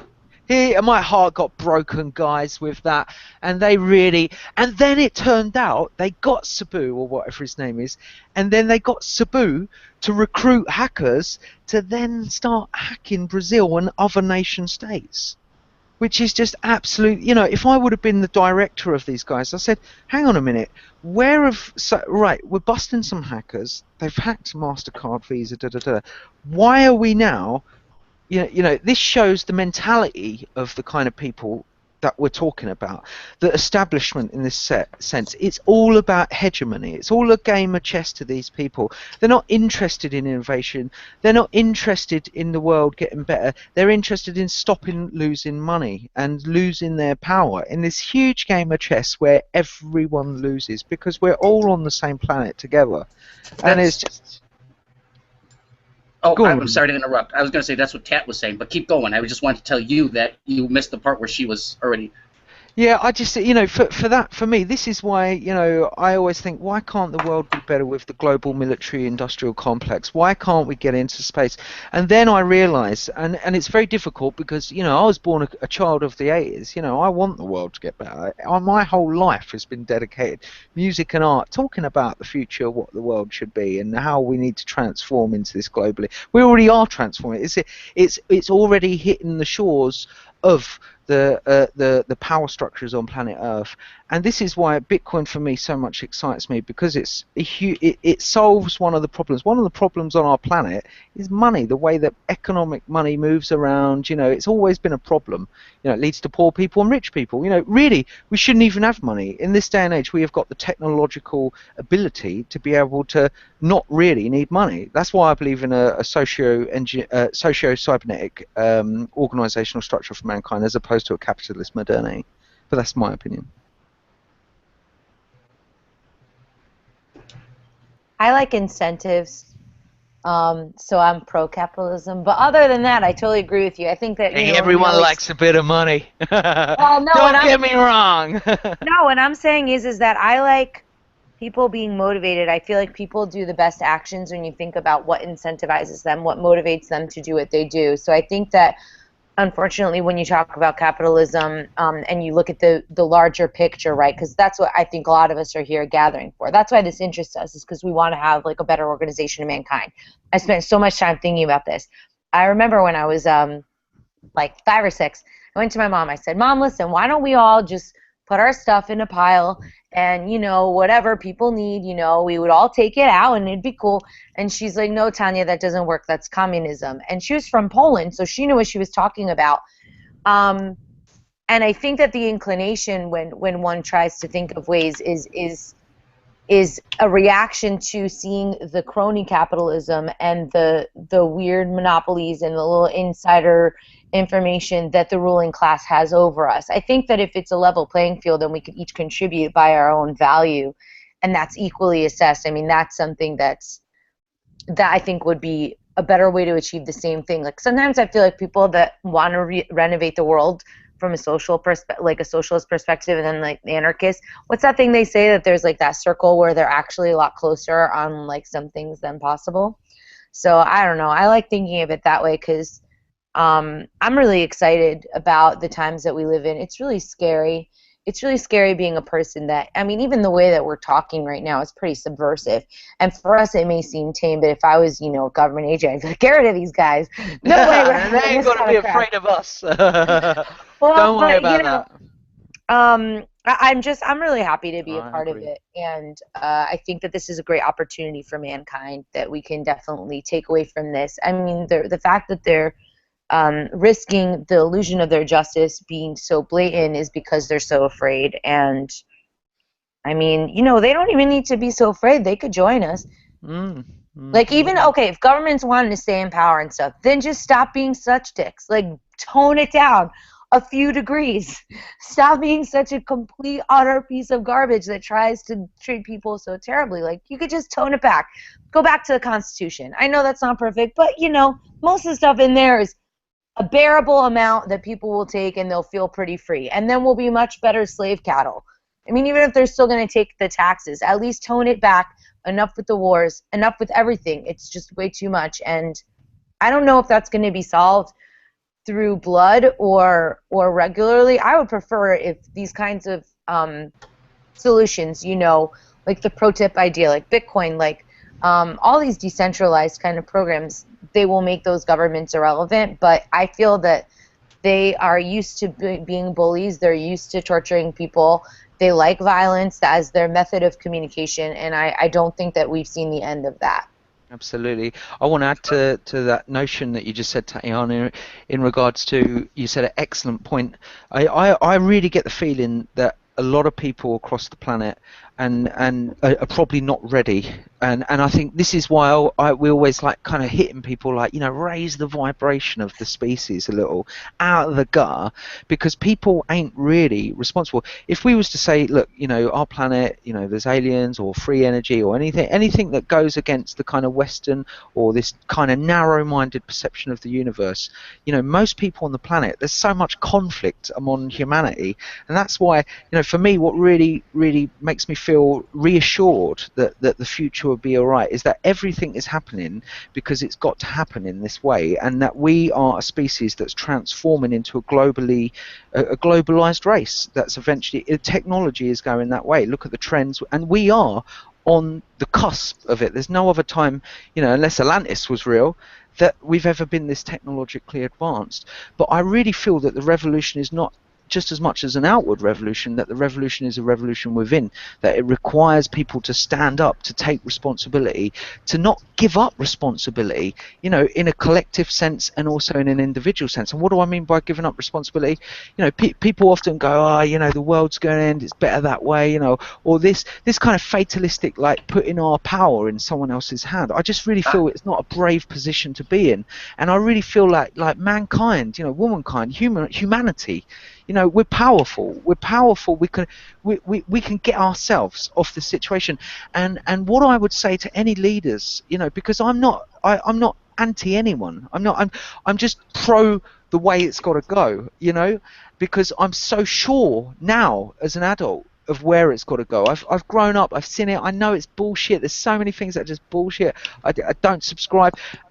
People have got to stand up and take responsibility for their lives, for their actions, and gravitate towards the things that are better, you know, and let go of the things that are bad, and that physically, spiritually, mentally, emotionally, you know, people live in debt, people eat junk food, people feel their minds full of junk, you know, so there's this whole mission that we need to do in raising the vibration. So for me, the cryptocurrency and the tech, you know, that's to change money and to change finance, I feel is such an innovation. You know, it's just one of the top innovations, I would say, for me. I would say, okay, go ahead. On the opposite side of the table here, those people that have this power have their own universe, like you just mentioned, and their universe is to keep the cattle. And Tatiana, you're right. Maybe we just need to, know we're cattle, be accepted, just limit their. No, F that. Never cattle. Well, I think fuck that too, but if that's what we can only have. Like, it's better than like cattle with like only like 3 chains and like a couple pokers in you is a lot better than being cattle strapped to the thing, like being tortured all day long, because that's what our lives have turned into. I mean, we're living in the best part of the world. Imagine all the people in the bad parts of the world. This is the vestige of hope. I mean, if this is hope, then we've got some major problems. If there's any hope, it lies in the proletarians. Who are they? So what race of aliens?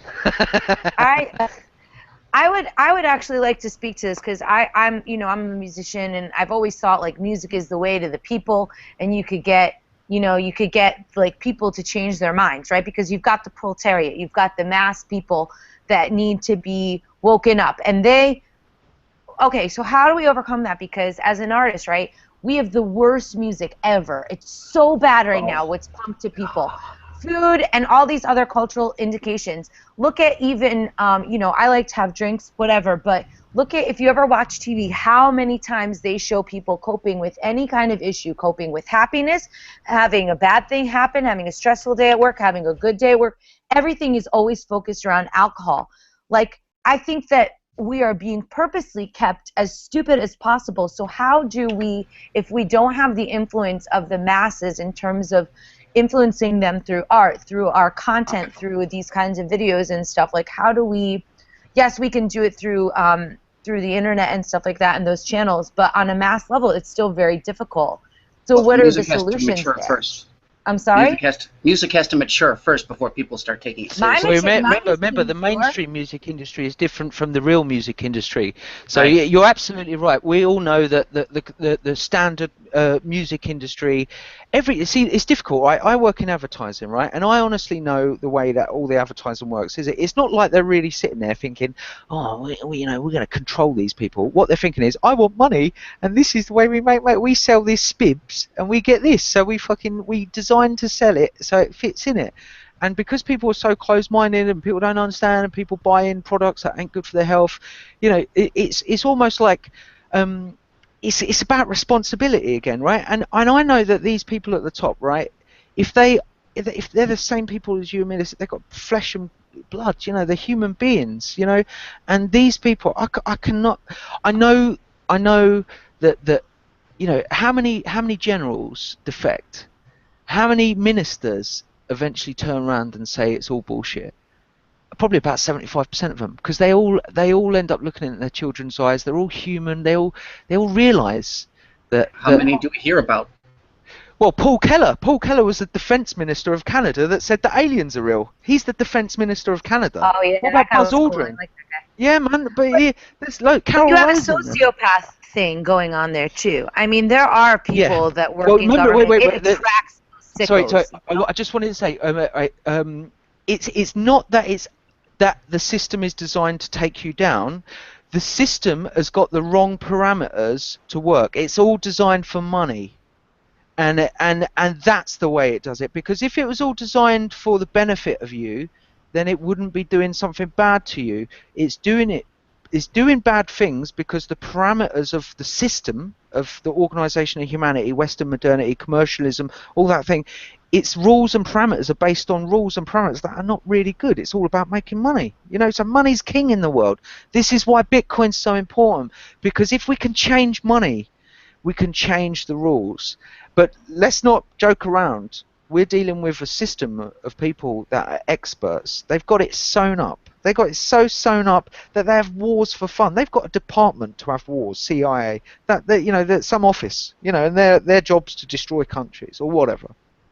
I think if you want to make money disappear, you have to make money everywhere. You You have to bake it in, and Bitcoin is programmable money. So you're basically just taking the raw ingredient of money, which is a store of value over time, and you're giving it the property of currency, and then you're making it digital, and you're baking it into the environment.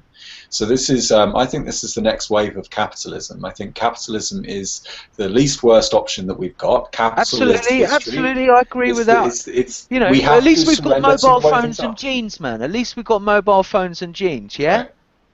You know, we're not eating mud out the gutter in Syria. What Chris was saying reminds me of a short film I saw a while ago. It was a black and white one. I think it was called 2:30 or 4:30. But time got frozen for everybody except for a few select people on the planet Earth. And eventually they decided they needed money, and they started using things that were very, very common for money. Leaves was one of the things, and it baked into everything. And they realized how worthless it really was, and what they really needed to do when they needed to acquire was basically to trade with each other or something else. So that's a first step, I think, Chris, and what you're talking about getting. I don't know what the next step is. You tell me. Well, because Bitcoin is backed against energy, and because energy is a universal, and because everyone has to require it, that means that essentially when you're spending a Bitcoin, you're giving an expression of that sacrifice. It has real value. It's not something that someone has typed into a spreadsheet. So I actually want to see micropayments. I think the two killer apps for Bitcoin at the moment are micropayments and identity. Or actually, when I say I don't need to caveat that's personal management over your identity. That is giving you the ability to control who knows what about you. So I'm talking about like a control panel for IDs, where when I go to a shop to prove my age, I only show the shopkeeper what he needs to see, which is probably a picture of me and that I'm over 18, right? That's all he needs to know. He doesn't need to know my address. He doesn't need to know my name. He just needs a cover your ass document, so that he can turn around to the authorities and say, look, the reason I served this guy is because I had something that you people have signed off on. You signed off on this, I served him. That's all I had to do. And that's a lot of the time, that's the only reason you need identity for. It's a permission system, as is money. It's a way of permitting people to transition, to go from this point in time to another point in time. I need information before I make these decisions, and I need to anticipate a future where I do not regret the decision that I've made. I'm really looking forward to. Sorry. Like you said in the movie Brazil, here's my receipt, here's your receipt, and here's my receipt for your receipt. Good. I was going to say I'm really looking forward to when they start using it for voting and governance, and when the visa guy the other day said that the two biggest areas that Bitcoin is going to innovate in is not only the financial services but governance. I really thought, yeah, man, I'm really hoping, because for me, how the future will be, when Bitcoin's accelerated and cryptocurrencies, used in products and services and stuff. I'm really looking forward to the kind of Internet of Things. I'm looking forward to things community. It's more information and more interconnectivity. That's the way all this is going. And I think you're right, Chris. I think that obviously, the money, the transactions, micropayments, they're going to be the first step. I'm really looking forward to it to get to the government shores, because I know that things like instant voting and the fact that we've got this trust database that can be used. It's the first time in human history that we can have honest trust. I went on Reddit and talked about how I think voting should be one application of the blockchain. About 50 people told me I was a moron. Don't worry about other people's opinions. I'm not worried. It's the way it's going to go, man. I'm not worried. It just sucks that it's that whose rule is it? You say something right on the internet, no one cares. If you say something wrong, you'll get all the responses you need and more. Absolutely. Yeah, Ward Cunningham said that. But now, are we thinking? You think it's possible that and in our lifetimes and maybe longer, that I'm referencing the ideas in a movie, Minority Report, where basically every time you walked into a room, you got scanned somehow or another. You think we can use blockchain, Bitcoin technology to replace that type of thing, rather than cameras and fingerprints and that's going to require a sociological. But Tatiana wants to come in. So okay. Tatiana, what do you think? This is slightly on topic, slightly off topic, and it may sound kind of silly, but do you guys ever think about, how in the Terminator, like all the machines, they turn around, right? And now, I think that Bitcoin could be definitely hijacked for use of bad things. Do you guys ever think that maybe what we're building is something that could eventually be used against us? Or do you think it's the kind of thing where the internet can be used for the government to mess with you, but you can also buy cool things and like other factors outweigh any of the bad control? This Because is a if good they, question.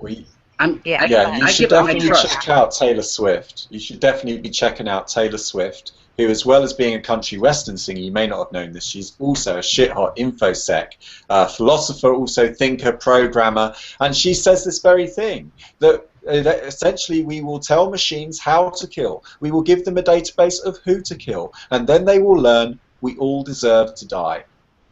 Yeah, but I think And that's it. listen, that whole AI debate, Taylor right? Swift I mean, is dark, man. She's dark. folks, yeah, on a great page. I actually wondered. I was like, is that really Taylor Swift? So whatever her name is, I was like, It man, is. she's It's like her a alter top ego. programmer. Onions have layers. There's a lot going on there. She's Satoshi, you were saying, No. No. Her studio, her record label won't let her like put her name to this, so she sort of has to do this double bluff, where it's I love like it. it's me, but it's not really me. It's like a parody account. Whoa. Yeah, but it's cool. It's cool. It's No. very clever. The AI debate. Is AI going to be bad? Is it going to destroy us? Now, look at the trends at the moment, that the next level of automation in warfare is robot warriors, right? Clearly we can see it. We can see, I think it's the cheetah robot. I sent a tweet out. I said, in 10 years' time, this cheetah is going to be chasing you, and it's that robot cheetah that can jump over things, and it's got the automation and all that kind of stuff. And Russia's bringing out a line of autonomous, but obviously varying degrees. If we look at cybernetics and artificial intelligence, it's derived from weapons and initially autonomous flying missiles and things. Now, when we talk about artificial intelligence, we're actually we're talking about artilects. We're talking about the concept of hundreds of thousands of intelligences upon itself. Imagine you can simulate the human brain. It becomes, AI. It starts working, whatever it does, and let's say it makes a more faster robot that's better than it.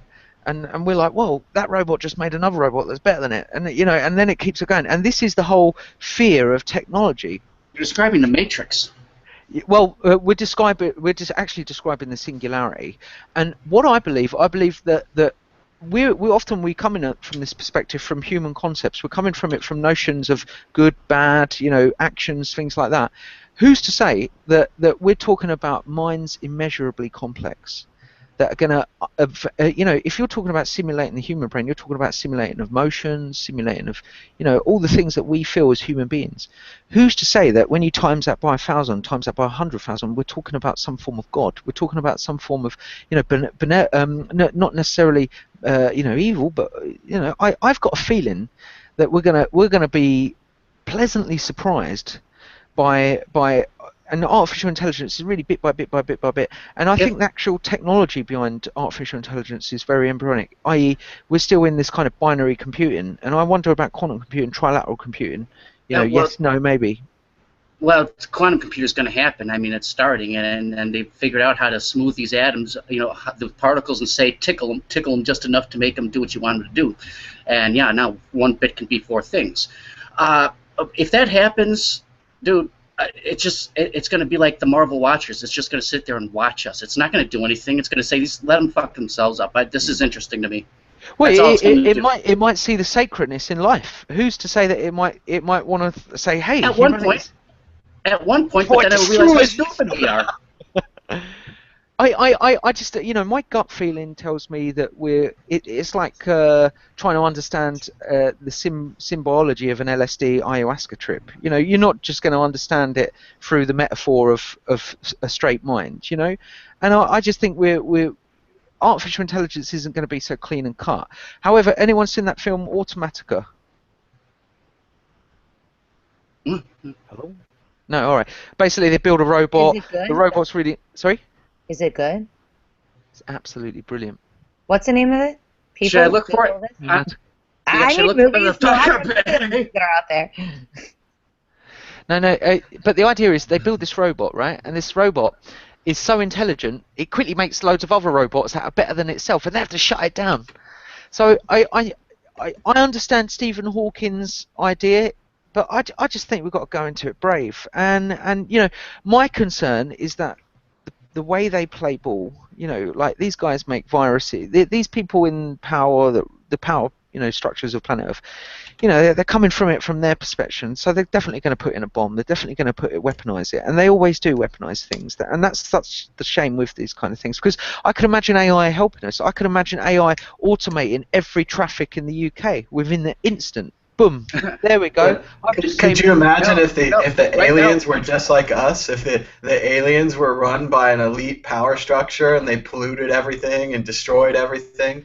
I'm not sure that we need the aliens. Bad, man. I mean, the aliens ain't. I'm not sure. I think we need to go back to the computer and go back to the AI here. And when I walk around San Francisco, which is kind of a mixed city between the new and the old, I'm in a 100-year-old building right now. All the details are hand done. Everything is very beautiful. It's a very nice thing, whereas all the new buildings are glass and steel and made of boxes, and the efficiency of trying to get more real estate out of the building. And I wonder which kind of future we're going to see, if we're going to see a future where things are made by robots. Everything is perfect. Every corner I think people should have a rounded. choice. Which one do they want? Do they want the artsy one? Do they want the robot one? And then eventually the robot one is going to get good enough so that it'll imitate the artsy one. And that'll be gross. That's what's happening in music now. That's what all these fake musicians, like, I listen to these artists today, right, these pop singers and stuff, and I always feel like pop music is a really great way of communicating the culture too, like reflecting it back.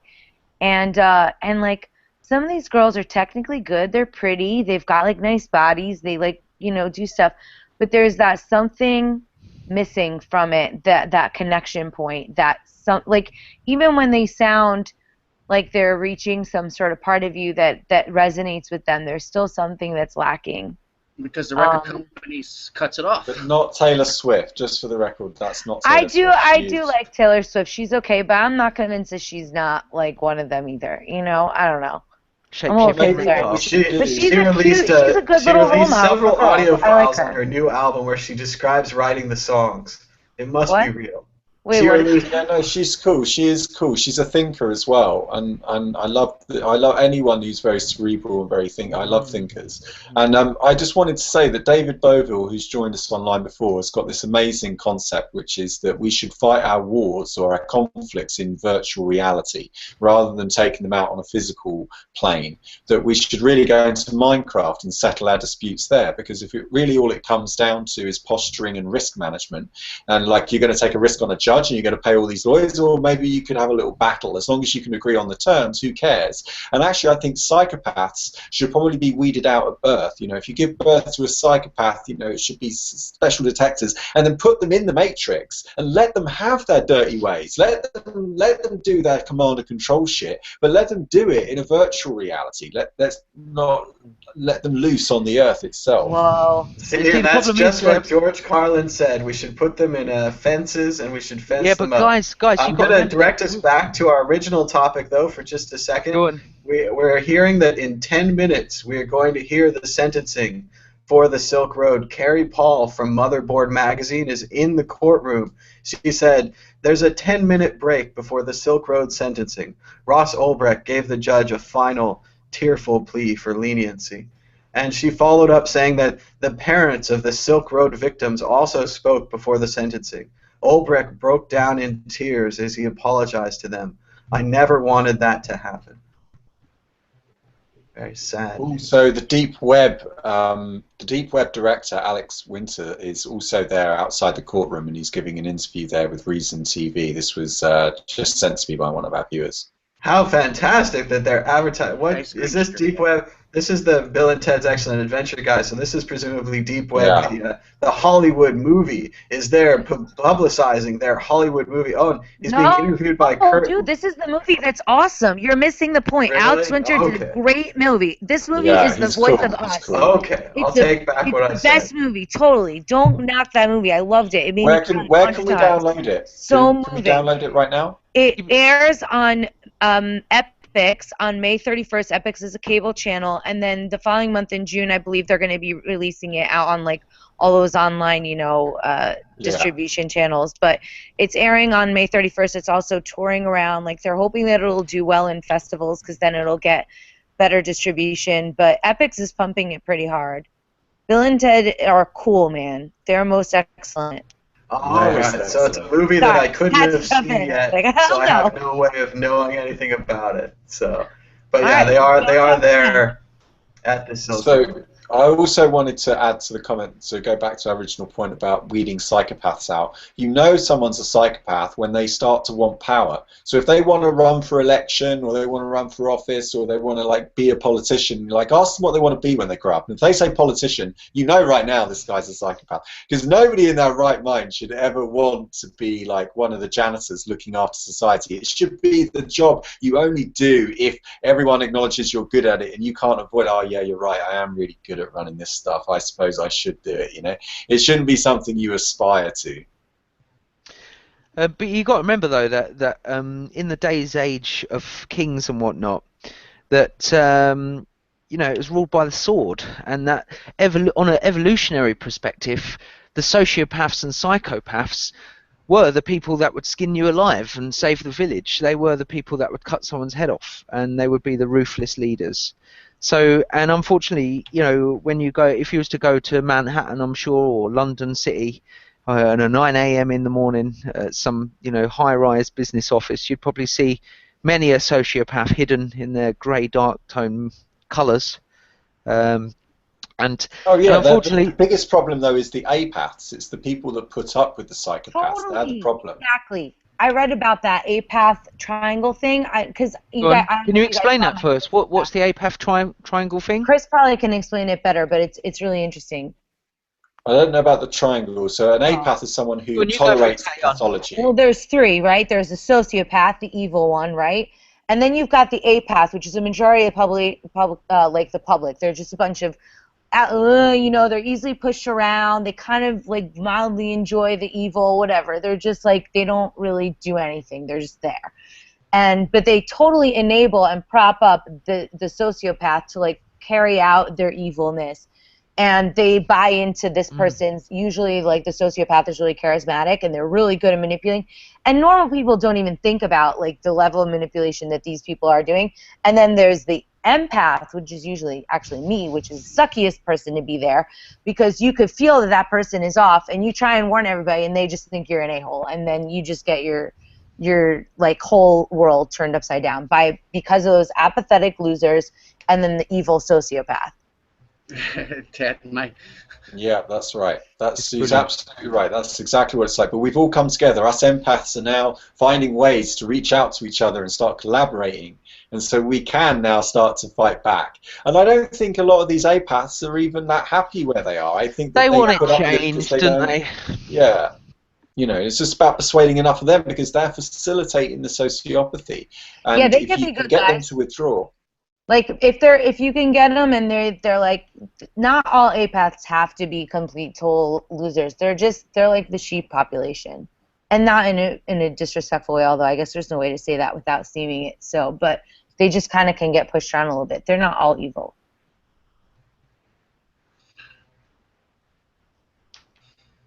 I can't argue. Yeah, the update from the trial. I wish I could. What do you wish, Mine mate? broke. Everyone's talking. So Ross says, I wish I could go back and convince myself to take a different path. Ulbricht tells Judge Forrest. Sentence coming after the break. Better encryption, mate, and don't get caught. That's what I'd say. Listen, they're going to try to stiff you. Ross, I'm from the future. I'm going to give you a heads up. You're onto something big, but you've got to be more savvy. That's what I would say. I wish I had used better encryption. Dread Pirate Roberts. Yeah, that could be an advert for some encryption company.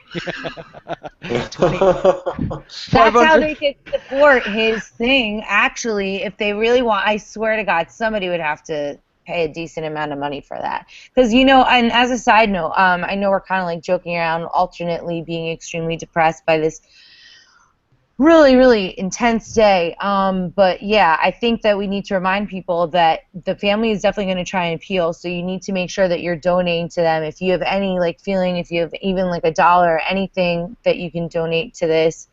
And also something that I was thinking about is that we can't forget You know what I mean? Because now everything is going to go down. Like, I know I'm always going to try and bring up Ross in all my interviews, and I hope that people don't forget about him, because he's a big reason why any of us are even here right now. You know, the Silk Road was a way to prove Bitcoin in a really accelerated fashion. Like, it really did a lot for everybody, and I hate that people in the community are just like, even some media outlets aren't really, Bitcoin media outlets are not really covering it in one way or another, because they're like, no, we want to be mainstream. Goldman Sachs is going to be here. We need to make it look good for them. Like, no, don't make it look good for Goldman Sachs. I mean, they can hang out if they be cool, but this is not what this is for. And I don't know. We can't forget about Ross. We can't forget to, like, even if people can make a commitment, like, I'm going to give him $5 a month, you know? I think that that's something that we need to keep out, and also, like, this type of programming, talking about the case, and letting it you know, engage with the community, because he can't necessarily, like, I think that we need to keep the community alive and his legacy alive as well. Free Ross, motherfuckers. Well said, Tatiana. Well said. Yeah. We are still All right. waiting for the verdict. We are now, thanks to the power of Twitter, we're in contact via Twitter with three different independent or three different reporters. We've got Pete Brush, a Law 360 reporter covering the New York courts. We've got Alexei Yaroshevsky, apologies if I said your name wrong, a New York City-based reporter at RT. We've got Erica Fink, the CNN tech producer, and Carrie Paul from Motherboard, who are all awaiting the verdict with us. Which one of them will tweet the verdict first? They said that we were going into a break. That was about 8 minutes, 11 minutes ago. There's supposed to be a 10-minute break 11 minutes ago, so if we judge that by court time, it should be about 3 minutes. It's usually about a 15-minute break if they're going to say it's 10. Remember, courts are all about kind of wasting time. You have to bring the jury in, take the jury out, give the jury lunch, give the jury a smoking break. The judges need smoking breaks. Everyone needs a smoking break. Right, Roman? There we go. So what else is going on as we await the verdict, which any minute now, we're up to about 43 viewers here. My thanks to the viewers for sticking with us. We know sometimes it's a bit like radio here, maybe a little background noise. We hoped that the verdict would be out at 1 o'clock like we were told. Then we were told 1:30. Now it's looking more like 2:15 or 2:30. The wheels of justice move swiftly, right? Shem, what do you think? Such eloquence, man. If only I could do it. Wheels of justice. Right, he's going to prison, and then we're going to go and bust another silk drug roll market. He's going to prison, and then everyone's going out for beers because it's Friday night in America. They could have saved. Budweiser sponsor. We could have saved so much time if you just threw him in a pool and see if he floated, right? Yeah, the old way. The old witches rule. We should have lit him on fire and see if he burned. Exactly. So listen. I don't do the dark market thing, right? How many replacements? Can anyone name all the other drug markets that are replaced? Because there's nothing better, more satisfying than seeing the futile plans of the establishment destroyed by innovation. There happens to be an excellent article from The Economist with the Silk Road successors, and this article just came out today, May 29th, and you can see here in October 2013 that there was really only the Silk Road. And there was Black Market Reloaded and Sheep Market and a little bit of thing called Deep Bay. And then the Silk Road was shut down almost instantly. Silk Road 2.0 arose, Agora, Pandora, Evolution. Silk Road 2.0 became a scam, got shut down. Agora and Evolution continue. Evolution became a scam. The owners ran off with the money, allegedly. I've heard that. Was it $3 million or something? They waited and then it just disappeared. It just disappeared. And remember, everyone lauded the Evolution drug market, saying that they had excellent customer service right up until the weekend when they ran off with everyone's money. They weren't able to get a hold of them that weekend, but the rest of the time, things went perfect scam, isn't it? I have someone who snuck their phone into the courtroom, and so they're at a 15-minute break, and Ross just spoke for like 15 minutes as well. So we're probably gonna get the sentencing after the break, which could be another 2 hours or so. Another 2 hours for a 15-minute break? Like if they took a break and then that means they're doing something after the break, which would probably be at least half an hour. I'm guessing like 1 hour to 2 hours. We'll know. I don't know. Well, we're going to need a lot more questions here Real on the World justice. Crypto Network. So if you'd like to send your questions in by clicking on the question and answers box. Also, if you want to share the link for this show, try to get us some more viewers. Maybe they have questions. But we are going to try to hang on here until they come back from their break. And they're saying it's like super full as well, like more than any day in the courtroom. So people more than are any other paying drug attention. dealers. All the freaking journalists are there to suck the blood, right? Yeah, they always are queuing up. Let me have my piece. You can't be bitching about that now because we were just saying that there were no journalists. I think it's great that there's a lot of people there. I think that maybe that'll make Ross feel a little bit better and the family. Oh God! So do you think that they're going to change their mind, Julia? What's going on in there? Oh my God! I wish I was there so bad. I don't know. I'm trying to get more details here. I'll let you guys know when they tell me. But I don't even know like if him talking about it or pleading if that's even gonna contribute to her decision. No. Like, I'm pretty sure she already knows what she's gonna do. And remember, like we were talking earlier, a judge is a professional person. She's been a judge for a long time. She's tried a lot of other people. She's not like, whereas for us, if we hear a personal story and we say, my God, that person's going to be separated from their family, that's really horrible. We're not a judge. We're not used to trying people all the time. She's been trying people, I don't know her history, but presumably for a long time. I do. It's very unlikely that. Her background is corporate law. Sorry, come again with that? Her background is more corporate law, from what I remember. But I was hoping it was going to be goddamn Judge Judy, man. Who's assigning these people? Fucking Judy! It's me, baby! You can't put me in the nick! I just did an online drugstore! Hey, what's the internet? Don't worry, just go! That's what it'd be like, wouldn't it? Judge Judy. Like, Forrest has... she's not black and white, you know? Like, I think even Naomi Wolf praised her for one of her rulings against a big corporation or something. There, you know, I was looking her up back when the trial first started, and there was some praise from the right and the libertarians for the things that she was doing. I don't know, but I guess her career took a different path, or this is I don't know. I don't know. It's not black and white. Like, you can't say. Did you know she was assigned by Chuck Schumer? Yeah. Her position. So I feel like she can't, like, even if she did some good stuff before, I don't think she's. That's what I mean. Like, I don't think she's a bad judge. I just think it turned into a career thing for her, because she was getting paid way more, and then she stepped down from a position to take a different position that paid less, but she still has a lot of investment in something, so maybe that doesn't even matter. There's a lot of weird stuff about it, but my point being is she doesn't have a reputation of being like some bloodthirsty, like crazy statist. I just, I think she was a good judge and she did her thing, and now she's like really going for her career and chastises Schumer, and she's doing her part. And I'm not excusing her. I'm just saying, like, there's more to this background than people realize.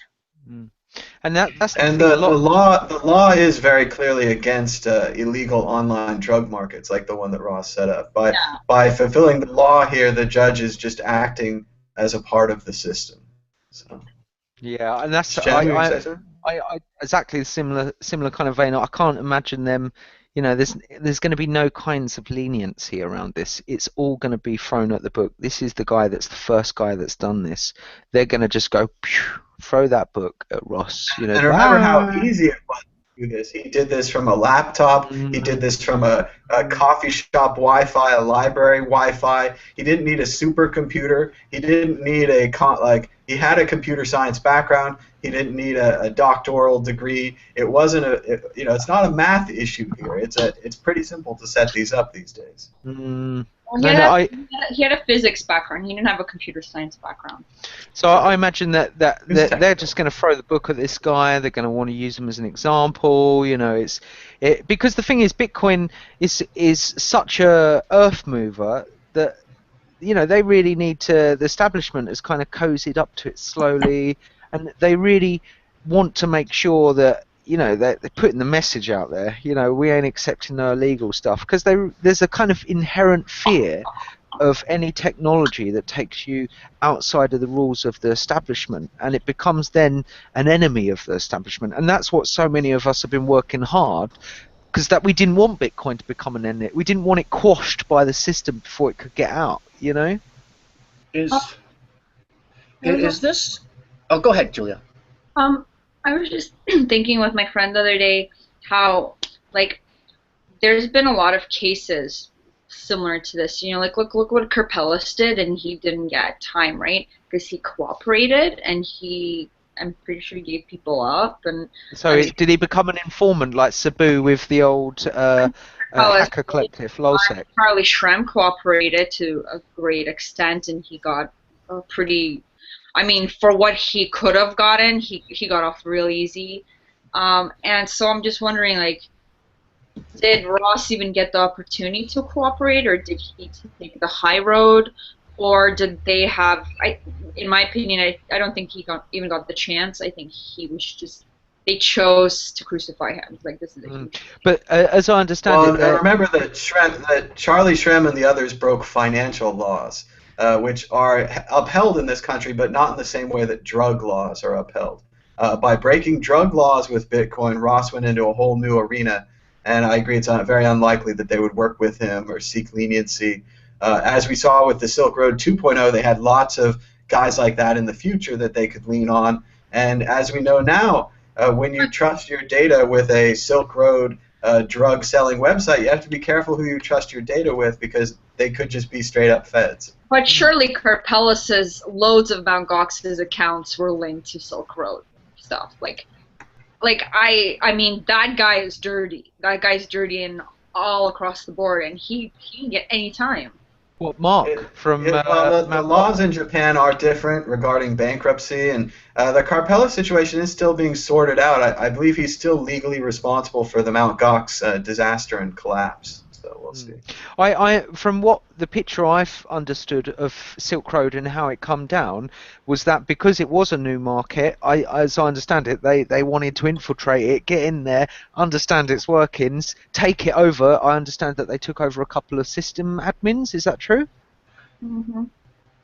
So yeah, they've got in there. They've done a typical counterintelligence operation that you would do on any hacker collective or any of these kind of groups. It's very normal that the establishment, when they find a small group or, you know, organic organization, that they will use counter terrorism technologies, terrorism, you know, efforts, surveillance, you know, infiltration.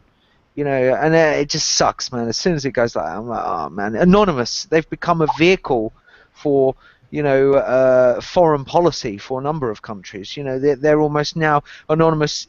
Who in there isn't a Fed? You know? I would never belong to any kind of a group that would have someone like myself for a member.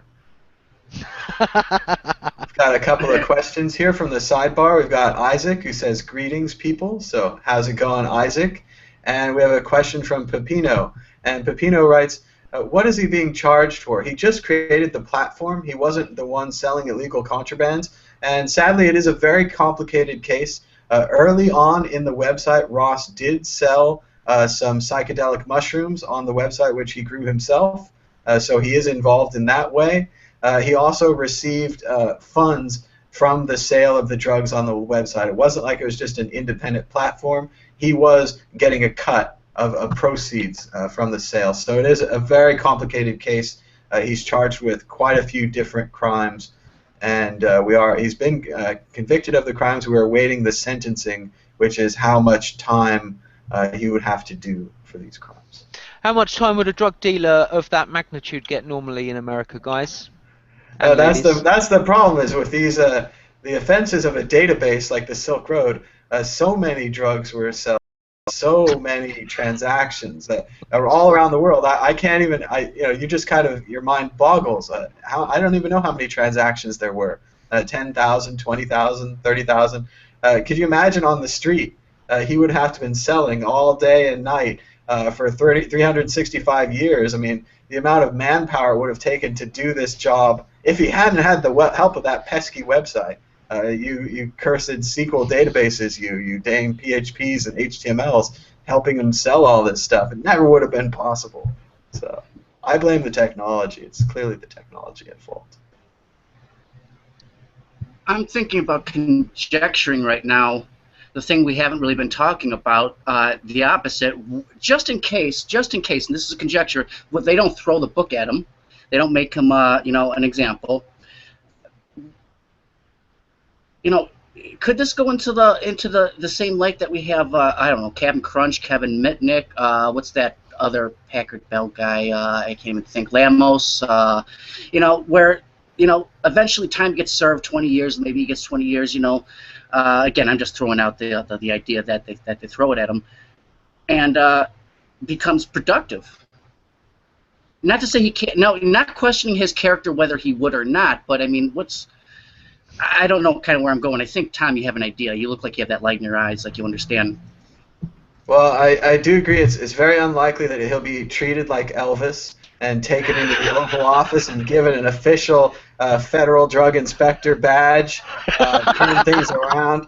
Elvis is probably Elvis is definitely on drugs in this picture where he's receiving his federal drug inspector badge. Oh, fucking yeah, that guy. I do think that Roman's on the right line here. We have to look at the future, and we have to say, in the future, obviously next year, California is going to legalize marijuana. So that's going to end a lot of this nonsense. Yeah, it's going to be on the 2016 ballot, and it's going to pass 70, 80%. It's going to be unbelievable. And that's going to end a lot of this nonsense. As Tatiana mentioned earlier, Colorado has an excess of tax revenue. They raised marijuana, recreational marijuana in their state for the educational system, and they ended up with so much money they don't know what to do with it. They're building nicer schools. They're giving some of it back, exactly. Yeah, they're giving it back to the taxpayer. That's how much they raised. And this is just the first year, the first couple years of these programs. So we're going to see a lot more of these. Computer crime, Snowden, Manning, WikiLeaks, Assange, the other people, we're going to see a lot more of that. And in that kind of environment, the real question here is, how many presidents do we have to go through before someone will pardon Ross Ulbricht? And Obama, you still got a chance here. You got a little bit of time left. You're a lame duck. No one cares about you anymore. Why not pardon Ross Ulbricht on the way out the door, as well as Manning, Assange, and Snowden, all of them? Oh yeah, he's going to repeal the Patriot Act too, and he's for freedom and peace, man. Like, what are you, serious? This guy's like Bush #2 with a little bit tanner, and that's it. It's the same old crap. He's not going to let him go. You want Obama? Sorry, I said that when he was elected, so I'm with you. But there's still, if we have to look at this proactively, how can we get Ross out of jail without storming the castle ourselves, which would be horribly ineffective? Presidential pardon is really what we're looking for. Begging the slave masters for freedom, that's the suggestion. I don't think so. They don't want to do it. What you do is you get the people, the power of the people, because yeah, right. They want these kinds of things. They don't want people threatening their authority. Here's one of my attempts right now. You know, the president's not going to see this, but this isn't storming the gates. I'm not going to write any more letters or anything like that. You know, I challenge the President Obama, if he's so awesome with transparency, and if he wants, you know, take all this information about all the scuzziness involved around the case and just pardon him over just that alone. If you're Could you imagine how cool it would be if Ross Ulbricht was fucking pardoned tomorrow? Ladies and gentlemen, I've been thinking about this drug market thing. Maybe we're on something.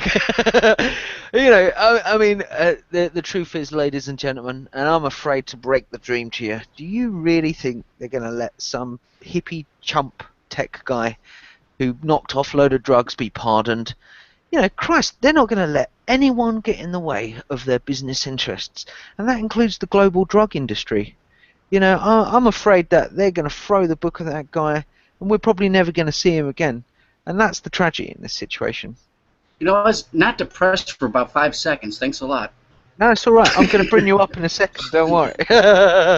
No, I'm only saying that because that's real. Yeah, you know, I feel the same. I want to be the same. I'm like, oh, come on. Why don't someone say, listen, guys, you know, over with the drug war. We did a show about this the other day. The stupidness of drugs, Do you think of they the would have war on ended it drugs. after we did that show? We did a Well, I show was hoping that at 36 least it minutes. would have They come should have up, you shut know. it down. You know, we got this bit here that Shem and Thomas want the drug war to end. Oh, yeah, get that through. No probs. No. Billion-dollar industry. We're making billions on drugs. There's no way we're gonna let anyone get the internet. They've been using the internet to sell drugs. You know, cutting out our middlemen. You know, those are the kind of noises they'll be making behind closed doors, I'm sure. The people that would be involved in that, obviously I'm not associating the fact that the American government sells drugs or would ever do something like that. That'd be ridiculous, wouldn't it, guys? Never happened. Okay, little smile. Let's go to no, questions government and didn't do answers. anything like that. They're very nice. They would never be corrupted in any way. All hail. Never. So let's see, we've got some questions and answers here. If you want to write your questions in, you can click the box on the screen. It'll load a new version of the video with a big questions bar, and you can put your question in. Let's see, Pepino says, thank you, because we answered his question. That's what happens here, satisfied customers. Isaac says, this is an interesting side road. Do you think this story is just an elaborate heist by the U.S. government?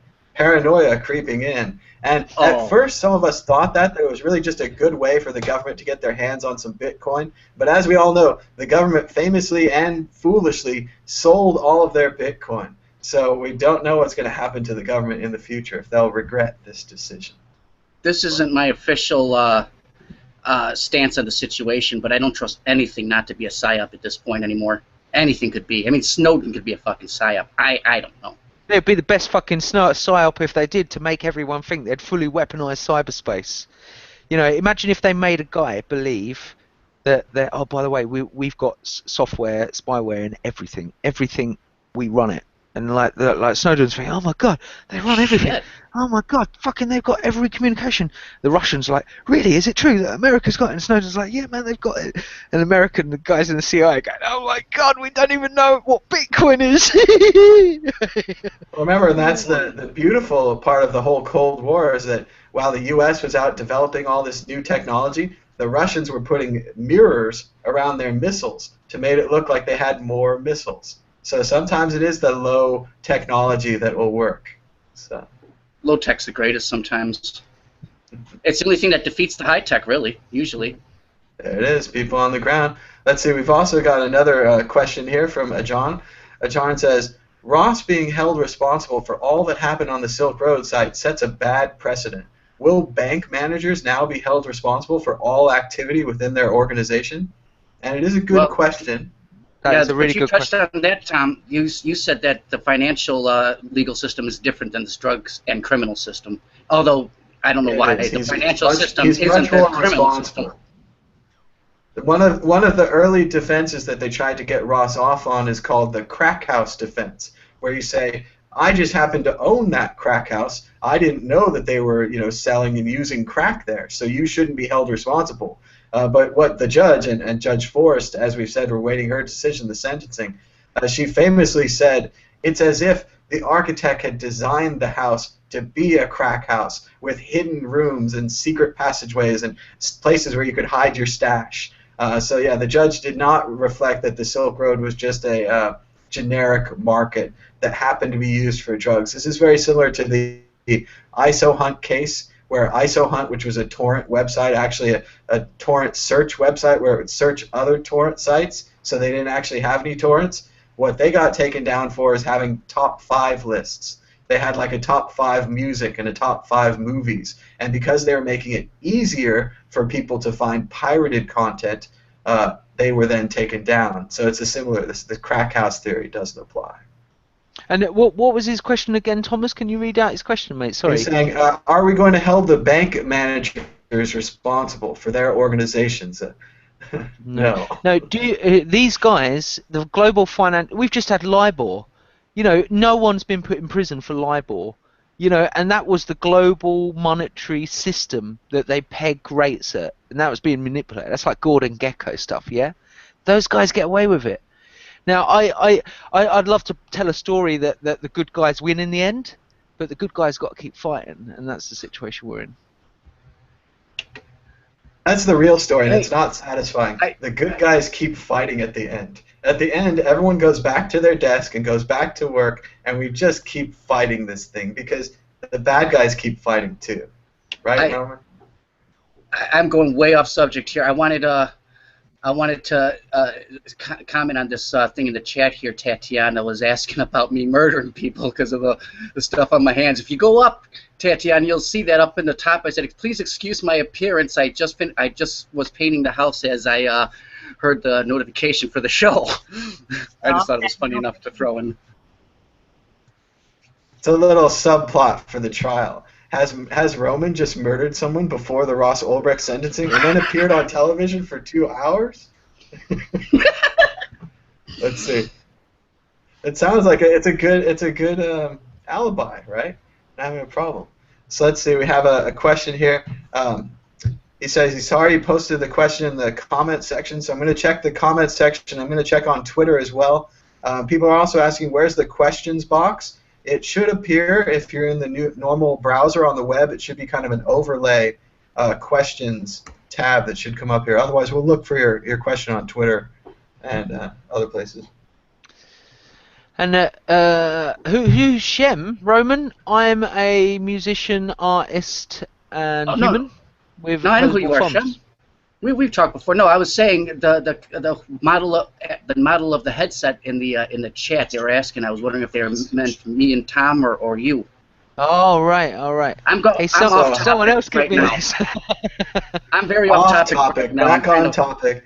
Okay, so let's see. The question here says, I'm curious to see what these agencies will do against a newer structure such as Sling Road, a decentralized market with no single owner running the server like the Silk Road. Personally, I'm not familiar with Sling Road, but obviously I like the idea. If it's decentralized, I'm interested. Can you talk about Sling Road? So I don't know what they're going to do with these things, except it sounds like it's a decentralized Silk Road, similar to Open Bazaar or any of the other decentralized marketplace ideas that are currently being developed. Yeah. Do you know what that So I would be in favor of that. I think that the government will react. Go ahead. Oh, I was just going to ask the stage of the Open Bazaar. Oh, no, no one knows anything about it. We'll see if Brendan, if you want to write in with some more information, we'd love to inform people about what's going on with Sling Road. But just in general, what do? They wring their hands in public. They get very upset. They do things like they did in the 90s when they were upset about piracy and they're upset about software piracy. Don't copy that floppy. Stop all the downloading.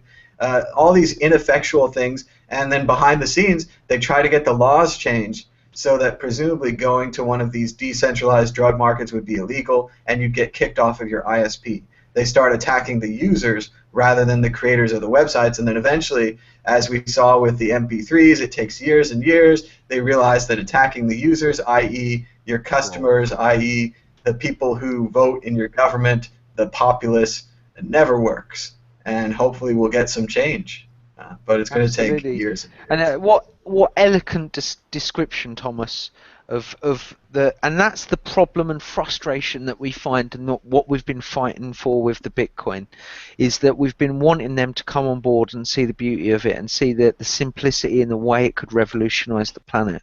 And in answer to that question that the person fired about, the future of those markets, I could only imagine that, as with any piece of software, that it would be developed to be more secure, developed to be more better, developed to be faster, leaner, greener, whatever, and also there'll probably be some more scams. So I think that we're only seeing the beginning of online stores. I mean, guys, tell us about the deep web, because really this whole marketplace thing is in the ecosystem of the deep web, isn't it? And haven't they just launched some new piece of technology? DARPA have some kind of memetic search for the deep web or something like that. The government's really trying to crack onto this deep web and peel back the layers of the onion and peer inside and look, see what's going on. I mean, Roman, you said you're the first to think it's PSYOP. Me too. I actually I thought Tor is probably actually a really good way to, you know, get all the people that want to keep secrets in one place, and then we watch them in that one place. And I could imagine something like that happening. Yeah. What do you guys think? That's why I stopped using Freenet. I'm paranoid. We're definitely any going other that ideas? way. I mean, I think that the government, as much as they want to smash the dark web, They can't. the more they bring attention to it, the worse it gets for them. Because all these normal people right now are saying, wait a minute, there's a special kind of web that I have to use Tor to get to, and after I use Tor, I can do anything I want. I kind of like doing whatever I want. And if you like doing whatever you want, boy, this is a thing for you. And this is the thing. I mean, when you give people freedom, they can buy any drug they want. They can buy any. You know, it would be fantastic to get some stats on the downloads and see what the trends were for buying products and stuff. You know, just to really understand what was happening in that ecosystem. We're getting more questions here. I'm trying to read the questions. Let's see. We've got a question here from Obsidian Chow, who writes, do you guys think that market admins like Backtropy, Black Market Reloaded, and the Evolution admins will be hunted down despite taking a hint and leaving while they can? Also, is today's sentencing related to the alleged hits that Ross took out? Well, second question first. He's not being tried for the hits. The hits were not brought up during the trial. And as we all know, the hits were fake and organized by FBI Do we know agents. they're fake? Do we know they're fake, Thomas? The FBI agents Stung him. Who were stinging him were stealing from him. They organized the fake hits on their informant. The hit was on the FBI's informant. The FBI ran the hit. The FBI faked the hit, and it's the same FBI agents. I'm not sure they're FBI. They might just be computer crime agents, but it's the same computer crime agents who were tracking him the whole time and stealing $50,000 from him, or $500,000. So. What about the first Secret Service? Sorry. Just one Secret Service and one's DEA. Mm-hmm. Right. So yeah, they did the hit. They brought it to him. Again, like a mafia don, he ordered the hit like pushing a button, but he didn't actually push the button. He didn't actually go there. He'd never hit anyone before. He's not a hitter. It's just kind of it's a red herring. It helps defeat the fact that what he's really on trial here is for embarrassing the government, creating a less violent drug market through the internet, and also exposing the fact that these less violent online drug markets are going to continue. He was just the first of his kind. I could only imagine that if Tim Leary and all the guys in the 60s were still around, I reckon they'd be sitting in this chat with us having a good chuckle about this, saying, hey, this is amazing innovation. You guys can buy drugs on the net illegally, and no one will find you. Interesting interpretation of their dream. I want to talk to Bill Hicks in this chat right now. Yeah, bring him up. They all dreamed of cyberspace, and they dreamed of all these beautiful psychedelic visions of the information. I don't think they ever believed that the information would also bring you drugs. Pizza. You could order drugs and pizza on this information device as well. Yeah. When are they gonna figure out exactly what ingredients and exactly what innate base of the ingredients you can do, and then 3D print yourself a good nug?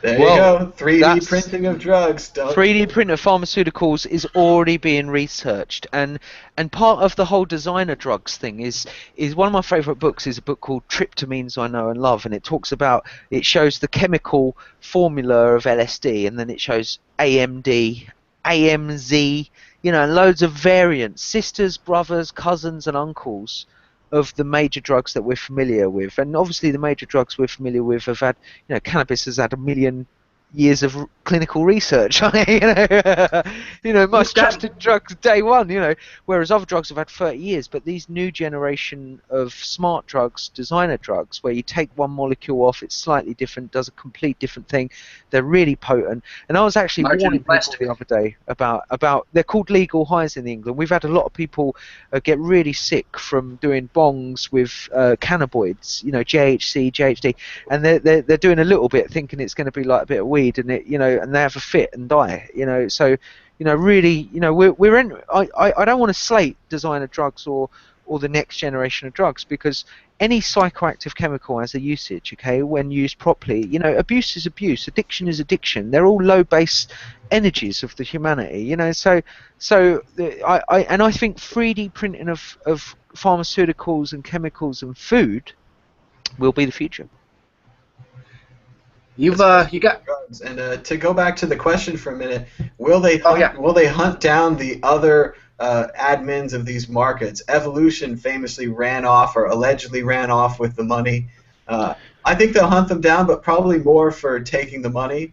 The main thing about Ross is that he's the first drug market, and so he has to be made an example of. Once they've set down the example, they'll continue to hold up that example to the other markets if they can find them.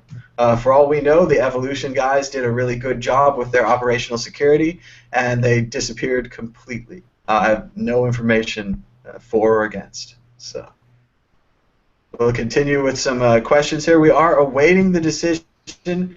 Our most recent information on the decision came by the intrepid reporters who are waiting outside of the court, and we thank them via Twitter. We are waiting. They said that they were going to a break, that Ross was able to address the court, and they also had several victims, victims of drug overdoses, victim of problems from the Silk Road, who spoke, and Ross cried and apologized to them. We thank these reporters, such as Carrie Paul from Motherboard, for giving us this information from the court, and we are awaiting the decision. Let's go to a, let's see what we've got here. Jim F. wants to have a kind of a philosophical discussion, so we're going to go and open this up. But remember, we're just going to discuss this. So what Jim says is, he says, Brit dude, and I assume he means Shem, because I'm not talking with an accent today. He says, do you consider the purchase of child pornography an expression of personal freedom? He's got a follow-up saying that they're not that different. Who says that? Jim F. in the comments. He also says they're not that different if a dark market encourages the free and anonymous trade on both. Is child pornography acceptable to be traded? Is that a personal freedom? No way, man. No way. Would you want someone touching up your kids and taking fucking photos and passing them around the internet? No way. I'd kill someone if they did that. I don't think they should, you know. I believe that the issue here is that the children in the photo are being taken advantage of. They are losing their innocence, and that is who the crime is being committed against. Although from a copyright or a computer perspective, copying the data, copying data is a victimless crime, but the original crime of creating the negative images of the child pornography is certainly a crime. Certainly should be illegal. So I think we've worked that out. I mean, but it is a good philosophical question. I think it needs to be raised and discussed. I do love those philosophical questions. Can we get everyone who's watching to tweet out this show? Because we're going to have the big news about the man getting locked away in prison. And I love in the philosophical questions. Can we have some more questions, Thomas? Please. We've also got Obsidian Chow, who also responded to Jim F. in the comments and said that child pornography is a crime that has legitimate harms on people compared to drugs. He says he agrees with us that they are different things, and it comes down to the harms. A drug can harm you, a drug can enlighten you, a drug can harm you again. There's different types of drugs, there's different types of people, and it's a much more personal choice, whereas obviously if someone takes child pornography as you as a child, you are very clearly being victimized, you are damaged. It's psychological damage, it's not physical or monetary damage, but it is still very real, and that's what the court systems are about, is making up for this damage, punishing for this damage. And that's, again, a whole debate in itself, which we can have. And the debate can go so much further about, now if this is being done or anything like that, you've got all these guys huffing and puffing about encryption for said types of things. What do you mean, what, encryption being stopped? Because there's a big debate in England where we've had the Snoopers Charter, which is basically a set of new laws that have been drafted in, where they have got the capability of being able to, check your emails, check your data, check anything. But also I can understand that there's a great sense of fear in England about terrorism. A genuine, we're starting to feel that feeling, just as America did, a real world, someone running around fucking killing people, you know what I mean? And cold-blooded blood on it. We had someone's head cut off in the street, And I was living in New Cross, which is 4 or 5 miles down the road, you know, when that happened. So I would almost say that, you know, I don't believe in those stupid notions where people use fear to take away freedoms, but I'm not naive that we live in a real fucking dangerous world where people think some real twisted things, and those twisted people are not just the people at the top, but they're also the people at the bottom, and those people ain't the friends of humanity, they're the destroyers of humanity. And so it leaves a very difficult situation in which governments fear, populations fear, and more freedoms are taken away, and you know, the world is a very dangerous place at the moment. There's no denying it. I don't know if anyone's aware of Islamic State, and you know, it's the big white elephant in the room, and you know, it's in Libya, you know, so it's not that far away from Rome. And so when I think about security, and I think about, you know, how would I feel if, you know, if someone was to kill my wife, someone was to, you know, kill loads of innocent people, that sort of thing, I'm absolutely horrified by it. And, you know, but also on the other hand, you know, I believe in police. You know, there's some real good police officers. There's some English officers that I've met before that have told me, you know, that they think cannabis laws are ridiculous, and they see the hypocrisy with it, and they see the wastage of their time. And there's some people that genuinely are trying to make the world better from the position that they are in. But on the other hand, I see that there's a great problem with the fact that, you know, the Orwellian creep of society. But if I was to compare that Orwellian creep to other Orwellian creeps in the world, such as Islamic State, I would say that Islamic State would really be the Fifth Reich. Right. Well, I was actually, I got what you're saying a little bit different than I was referring, and you answered the question.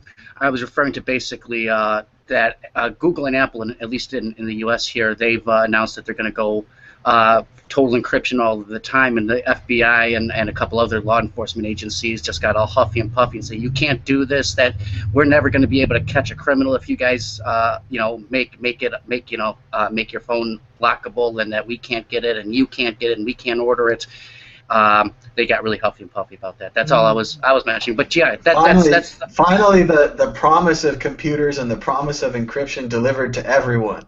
Finally, yes. Apple shouldn't be able to unlock it. The FBI shouldn't be able to unlock it. And if I lose my password because I'm an idiot, I shouldn't be able to unlock it either. That's real encryption. That's a real fortress. And the only way it gets unlocked is a quantum computer or something faster, cracking it faster. Because all we know is like how long it takes to crack. Because everything can be cracked. So yeah, I think it's great news. I think it's really great news, and you know, all those companies we realised as consumers that weren't giving a shit about our information and weren't doing end-to-end encryption, and the promise of that. So yeah, I want encryption to come along, but I want the balance with it, that you know, those guys can do their jobs, you know, and I'm talking about the difference between guys that want to, you know, that are in the security establishments that are trying to make the world good, and then the guys that are playing games. You know, there's two sets of characters. There's the guys meddling and, you know, spying on the people, and then there's the guys that are just, you know, nice guys, you know, just doing their job. I got to go off and be somewhere for a little bit. I'm going to still come in and listen. I'm going to be listening, but I just wanted to respond to you real quick. I forgot because now, what were you saying? Hell. Oh, yeah. Oh, now I lost it again. Artelex, virtual reality, cybernetics. What was it, dude? UFOs? Oh, hell. Just repeat what you said. End-to-end encryption, secret services, Islamic State, terrorism, public safety, the fear of safety, populations. I don't remember, but it was a side note anyway. It had to do with. I lost it. I got distracted. Yeah, that's it. Well, no worries. Thanks for joining us, Roman, and we're gonna hang on as we wait the verdict. I'm going to be right here. I'm going to keep listening because I'll probably be back within like 10 minutes or something like that. Cool. I wanted to respond to him before I forgot what it was before I left, and then I forgot what it was. It happens to everybody. No worries. All right, but let's just go back to I'll be back at 10. All right. We're going to go back to some more questions and answers. We're continuing our philosophical debate about child pornography. Jim F. says, nobody disagrees that child pornography is bad. Why are we, and presumably us, why are you advocating a form of market that makes the trading of child pornography inevitable? And I think this is a good place to start, because I do think, in a way, with the internet, with the computer, which is essentially a copy machine, that making copies of things and spreading them around is inevitable. And it's much like the MP3 and the CD debate, where the MP3 was just a better way of sending music around, a better way of storing music because of its compression algorithm, and that it was just better than the CD, and the CD had no chance. In the same way, digital files are better than paper. Bitcoin, computer money is better than paper money. It can be sent around easier. So I think that while we continue to have a societal judgment against child pornography, we continue to not want it as part of our society. The tools that we're developing, as good as they are for copying positive information or news or education or entertainment, they're also just as good for copying things that we don't like. And that's you've hit the nail on the head, and that's what it's about. Technology isn't bad. What's the name of the guy that asked the question? It's Jim. Jim. Hey, Jim. Nice to meet you, bro. Technology isn't bad. It's the application of technology that's bad. Nuclear weapons ain't bad. Well, they are, because they're an application of nuclear technology that's negative, but nuclear energy can be used good. Technology isn't bad. Everyone keeps mistaking that. People keep thinking, you know, a gun can save my life. It can save my wife's life. And it can kill someone and take someone's life. Yeah, right before I go, I had to come back because I heard that question. I got to say, yeah, what is the difference with that between, you know, a weapons manufacturer, someone who makes knives or anything sharp, anyone who makes a chemical that can cure cancer but kill the wrong, kill an infant? I mean, the market's gonna be there. Anything can fucking kill you, no matter how you use it. Something's gonna, you know, it's how we control it. You know, you got to get that shit out of your mind that, you know, everything's gonna be fucking bad because you made it. It's under your control. This is what Tim Leary and all the guys in the 60s, that they were saying, hang on, if all information can be free, any kind of belief system can be free, and there's interpolarity between them all, then there's going to be a technology, i.e. the internet, what we've got today, and this is what they were talking about in the past, that is going to enable every man to have his own religion. Everyone is judged by their own principles. So if you're a guy that goes crawling around the gutters of the internet looking at bad shit, you are that kind of person. If you're the kind of guy that doesn't, then you are that kind of, you know, it's every man a religion. And this is why I say a man's defined by his actions. So these guys that are going to doing bad shit, you know, they're judged on their own actions by me as a man. You know, like, you know, if you're a fucking pervert sociopath, you're the gutter man. You know what I mean? And you know, it's just, you know, we often talk about raising the vibration, trying to awaken people up, getting people to take responsibility for their lives, live healthy, think healthy, happy relationships, happy life, get out of debt, so that you can untangle yourself from all the shit and have a nice life. It's a simple concept, really. It's what people have been doing. We're not the first humans to walk on the planet.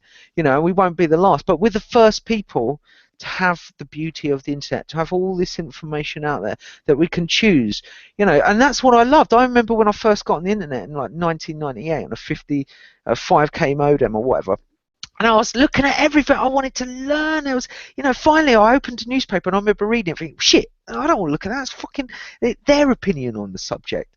You know, I want to look at many opinions and understand, you know, and learn, and you know, and that for me is the power of the internet. That power of being able to limitless landscape of information, that every opinion is out there, you know, and because of that, every man is defined by his actions. So, you know, if you go sharing cats out and you're just a dork, then you're just a dork. It's as simple as that. Obviously, there's nothing wrong with cat videos. I don't want to dig you out. That's I think we're going to go back for one more response with Jim F. before we move on to some other questions. Jim says, if I understand correctly, he says, what we're saying is, stay positive. Progress and child pornography go hand in hand. Jim's making fun of us here. He's giving Fucking us one hell, of Jim, you're tasteless, man.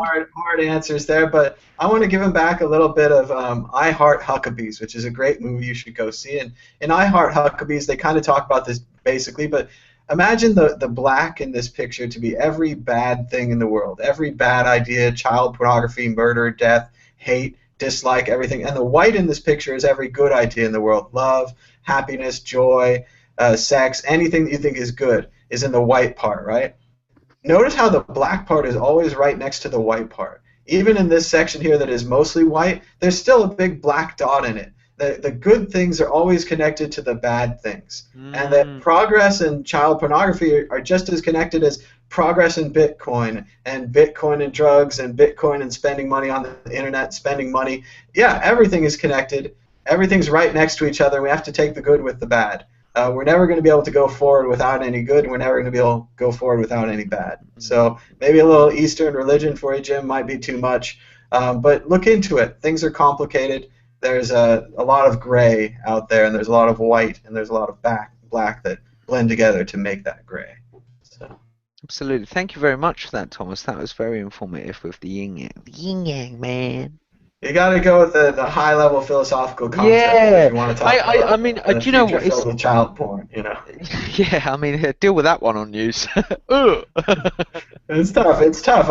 No one wants to advocate it. No one wants it to happen. But at the same time, it's right there next to the good stuff. If I get to download the videos that I like, somebody else gets to download the videos that they like, and we can judge them and dislike that. Have raw laws and rules against it. But the technology. It doesn't care.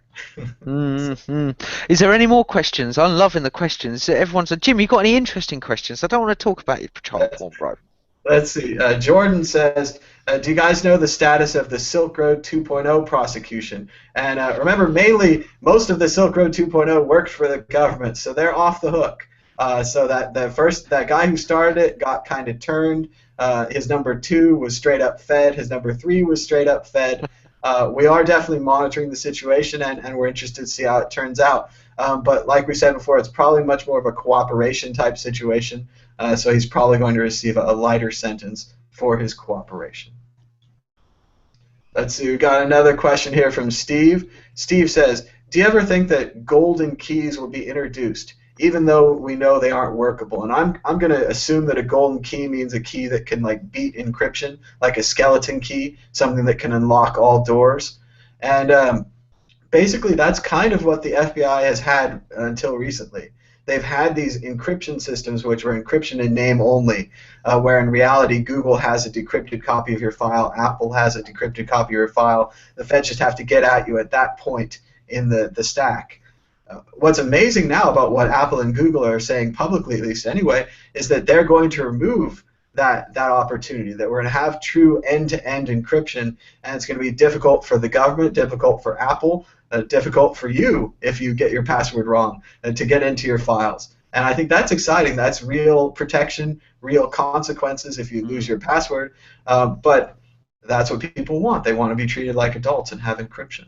And wouldn't that be good for the ecosystem of the internet to have strong, chains that can withstand, snooping, just for business and the very infrastructure of the internet, surely? Because, with all these, if you had a pair of glasses that you could see the information going from one PC to another, would you, you'd see all the videos they're watching. Oh, there's some porn as well, nice one, but with this encryption, I just imagine that I wouldn't be able to see anything. It's just data, loads of data numbers going through, and I was like, NSA, let's buy a fucking quantum computer, Hey, Shem.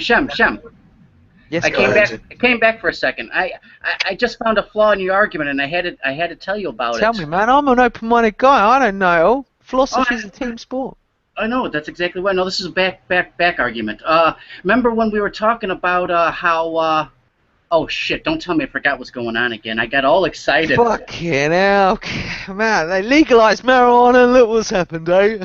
Actually, it's not legal where I'm at, but no, it's really hot in here. I don't have the AC on or nothing like that. I'm saving money, and I'm just losing it. But the argument was, oh hell, what the hell was it? It came running to the computer like a madman because I thought of this. Just blurt it out. If you can't remember it, right, and you come back, just blurt it out, right? Everyone, permission that Roman can run in and just fire a question. All right, so I believe we're going to have to interrupt with breaking news from the trial. The RT reporter, the Lost 360 reporter, is reporting life. He has published a one-word tweet saying the word life, hashtag Silk Road. Presumably this is the fastest tweet available. So based upon the information of this Law 360 reporter, who is also working, Law 360 reporter Pete Brush, at Pete Brush on Twitter, is reporting that Ross Ulbricht has been charged with life in prison for the Silk Road. We are still awaiting further confirmation of this. This is only a one source, so this should not be fully taken. Remember the rules of media. We are waiting for further confirmation, but we do report on rumors, and the rumor is life. Can you imagine how Ross feels? Everyone give a prayer for poor old Rossi. He's probably sitting there thinking, fuck, my life's over, I'm going to kill myself, my arsehole's going to be as big as my fucking head. And our prayers and our thoughts go out to his family as well. This is a very trying time. I've met Ross's mother.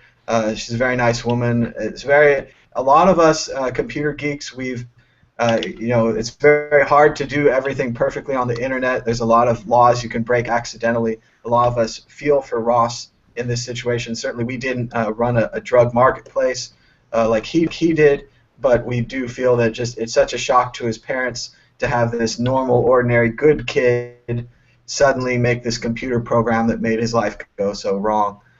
So it is a very sad time. Let's go down the line. Chris, what are your thoughts? We are hearing a early rumor that it is life in prison. Yeah, I just tweeted it out, and I did urge caution that we need more confirmation, but the source looks legit, and of course it's no surprise, but I think the fact that we've all come together today shows that we care about Ross, and it shows that we're here and that we're not going to forget him, and I mean, it's not a surprise to us. We're joined by Theo from Germany. Theo, your thoughts on the presumed the rumor that Ross has been determined a life sentence?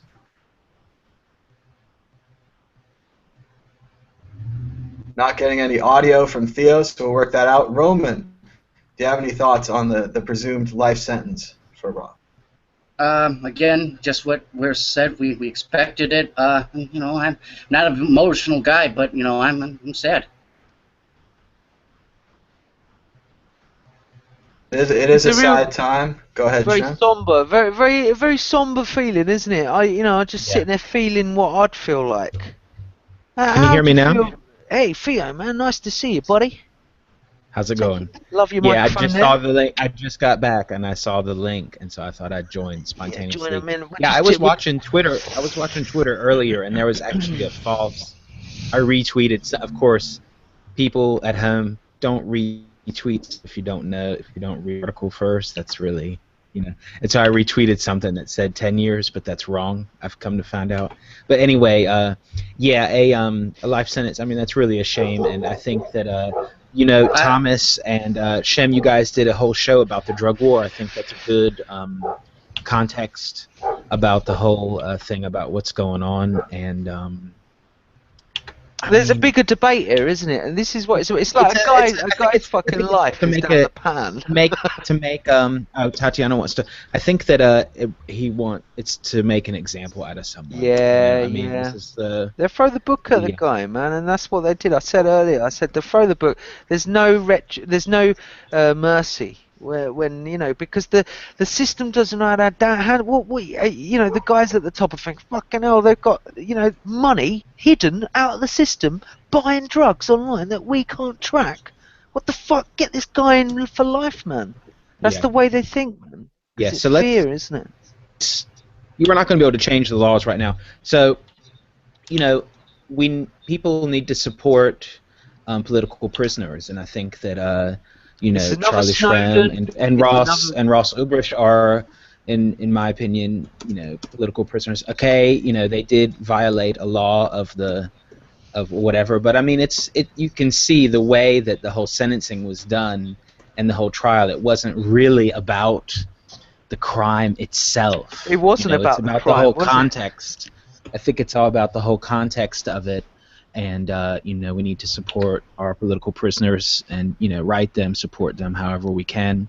I don't really know, you know, how we can do that from the outside, but you know, Well, and what, yeah, and what yeah. Tatiana said, not to forget this, to keep sending money just in case, you know, there is going to be appeals and such later on. So to not forget the case and to keep on the. That's it. The guy's in. He's in. There's no appeals. If he appeals, he No, might. there are appeals. There are Oh, appeals. is there? Yeah, I mean, it's unlikely What's the that. score with the American system when with you guys? Oh, Because you can always appeal. You can appeal everything. You can appeal, like there's a limit, certain number of appeals you can't have depending on the case. Death penalty cases, you can have more appeals. This is a life imprisonment. I do believe it will be appealed. The trial was very questionable. They weren't allowed to present evidence that they wanted to present. The FBI agents were criminals. As it turns out, we didn't know at the time, but we will continue this thing. Mm. Yeah, And how does right? That thing came out right after the trial was finished, where these guys were, you know, buying and selling bitcoins on Camp BX and that other exchange and that whole mess. So, you know, that maybe that's, I'm not a lawyer, maybe that's grounds enough to, you know, to revisit some of these things that were spoken about on the trial. But yeah, like I said, I'm not a lawyer, so I don't know if that really has any relevance. Guardian Tech tweeted as well about this, and they have a link on there. I'm just about to follow. You guys might get to it before me. Well, we are continuing to monitor this situation, but as we said, we are seeing CoinDesk is now seconding this information, so we are seeing the first media articles starting to be released that Silk Road operator Ross Ulbricht has been sentenced to life in prison. The sentence handed down in New York today, capping roughly a 1.5-year-long legal process that saw multiple Bitcoin auctions and the shock indictment of 2 federal agents involved in the investigation. Chris has the link here for Bloomberg. Bloomberg is confirming, so the early rumors we reported a few minutes ago are now, for the best of our evidence, confirmed. Ross Ulbricht has been convicted of life in prison for running the Silk Road. As we predicted earlier, sadly, there was very little chance for anything else today. He was responsible for running an incredibly massive illegal drug market, which, while it did reduce violence in the drug system, it still is illegal under the laws of this country, under the laws of Richard Nixon's drug war, which was started much earlier by Harry J. Anslinger. I mean, so let's go ahead, Theo. What you got? Oh, I was just thinking. Just think about in 5 or 10 years what we're going to think about this. I mean, just think about when I heard that a few states were legalizing marijuana. I thought that's nuts. You know, just 15 years ago, people were going to jail for having, you know, a few pounds or something like that. And now it's totally legal in a lot of the U.S. Yeah, but I mean, those people are still in jail. They're still right. I know. They It's haven't crazy. pardoned them. It's crazy. I mean, I don't think it's changing slowly. Guys, just a quick question. When they change the laws, don't they pardon anyone like a few years back that was arrested because of them? What's the kind of? No, they're not backdatable. Laws are not backdatable. Shit. There has been some discussion about actually releasing the prisoners, but for example, in Colorado, where marijuana has been completely legalized, there are still people in jail today for selling marijuana. As little sense as that makes. But yeah. That just shows you how twisted and messed up everything is. I think it's amazing. And remember, marijuana is so legal there that you can buy a pot brownie at a Colorado Rockies professional Major League Baseball game. I haven't done it personally. I haven't been to Colorado in a while, but I read an article about it, and I do believe it to be true. It is an incredible story, mind-blowing just to think about. So let's see, going down the line, any thoughts on this?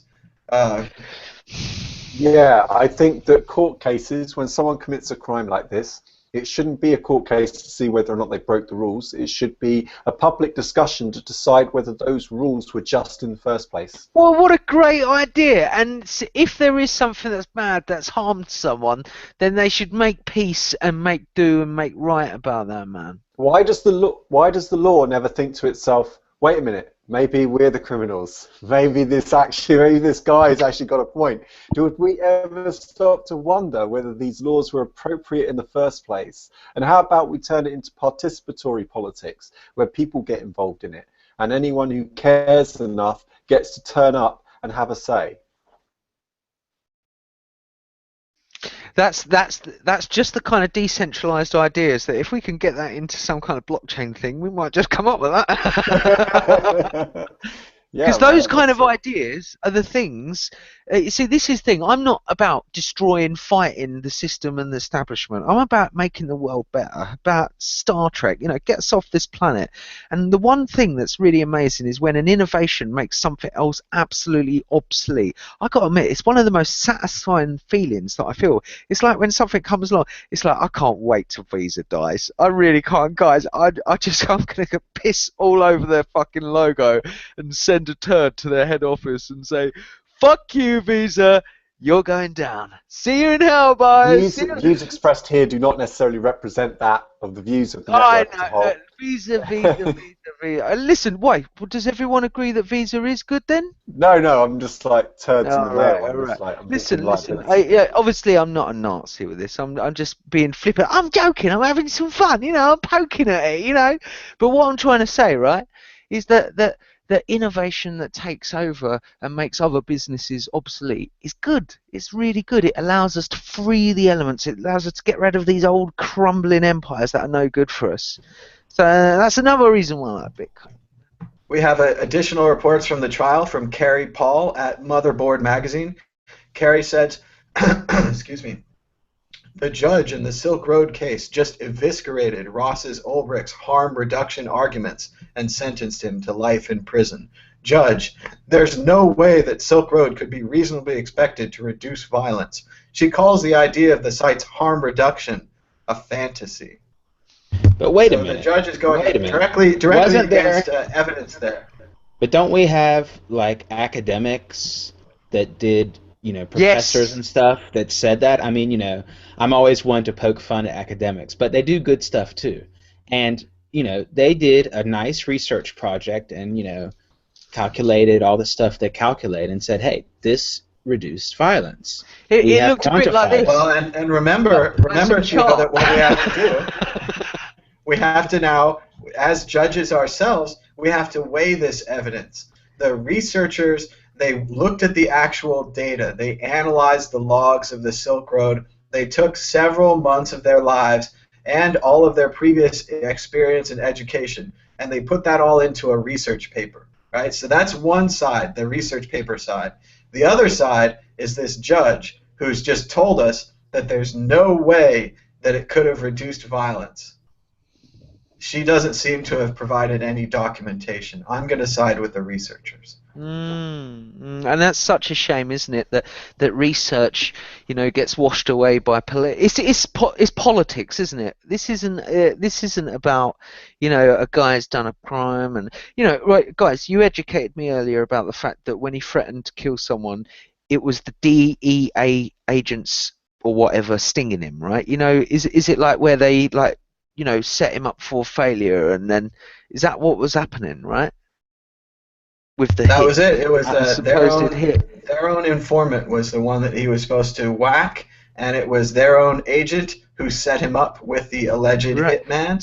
So and their own agent was also stealing money from him. He was stealing hundreds of thousands of dollars from Ross. There's a situation then where actually they were probably thinking, how the hell do we get more on this guy? They're like, well, why don't we just get in there and just, infiltrate it and just make it messy, and we'll make him think that you put the fear up of him, back him up against the wall. I still don't agree with people getting killed, guys. Guys, it doesn't matter how much, because from Ross's point of view, he still put 30 grand on someone's head. And that for me is the bit where that's the turning point. That's the bit where I would have said, fuck this, I'm disappearing to Miami. He could have done that, guys, no? I mean, I'm just being an Well, devil's. he had a pile of money, but sadly it seems like he had a pile of inactionable money. Bitcoin just wasn't big enough at the time for him to be able to spend it in any reasonable way, and I don't think he was able to trade enough of it to local Bitcoins.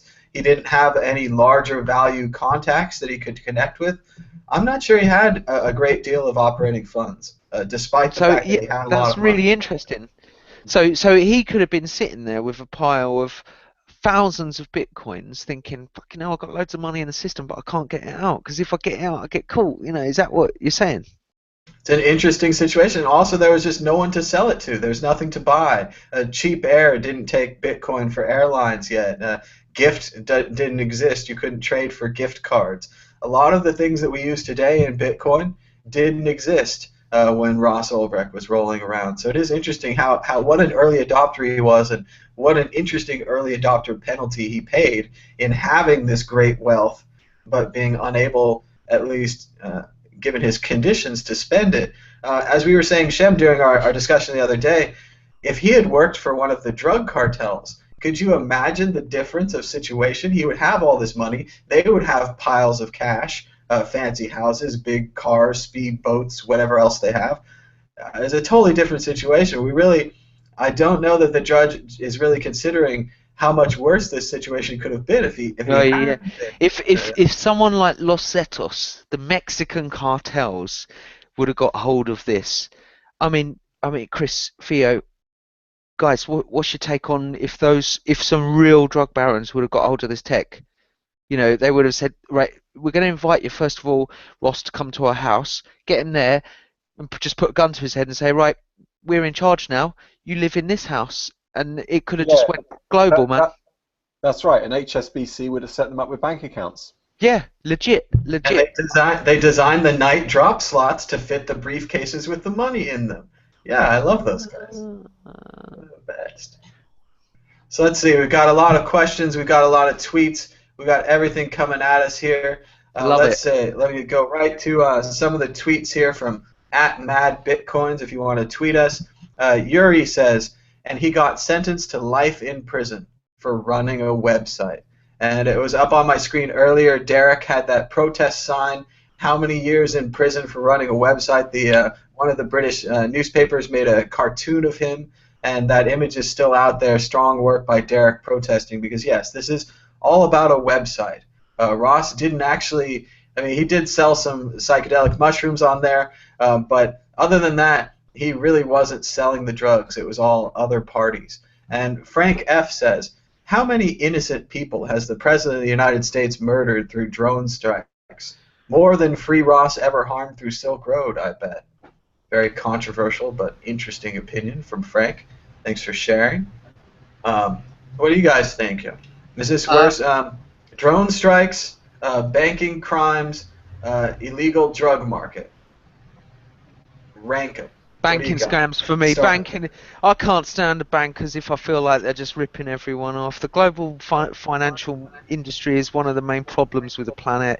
You know, we're in days of economic warfare, you know, and cyber warfare, information warfare. You know, traditional warfare is getting boring now, isn't it? And they like to just control information and have economic wars. And the third world's becoming the first world, so that the geopolitical order of planet Earth isn't in line with the Western Anglo-Saxon hegemony, you know. So we're in days of change, man. It does seem especially bad that you already have these people who don't work to make money. They don't actually make anything or build anything, and they're the ones that are also stealing from you.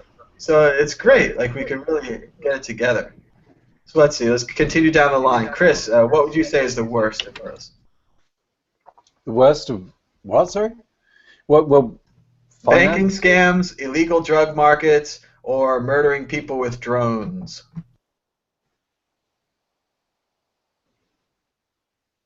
Well, I don't have a problem with people taking drugs as long as they do it responsibly. So I would have to go with the finance and the drone thing. So once again, Ross goes free. Theo, your thoughts?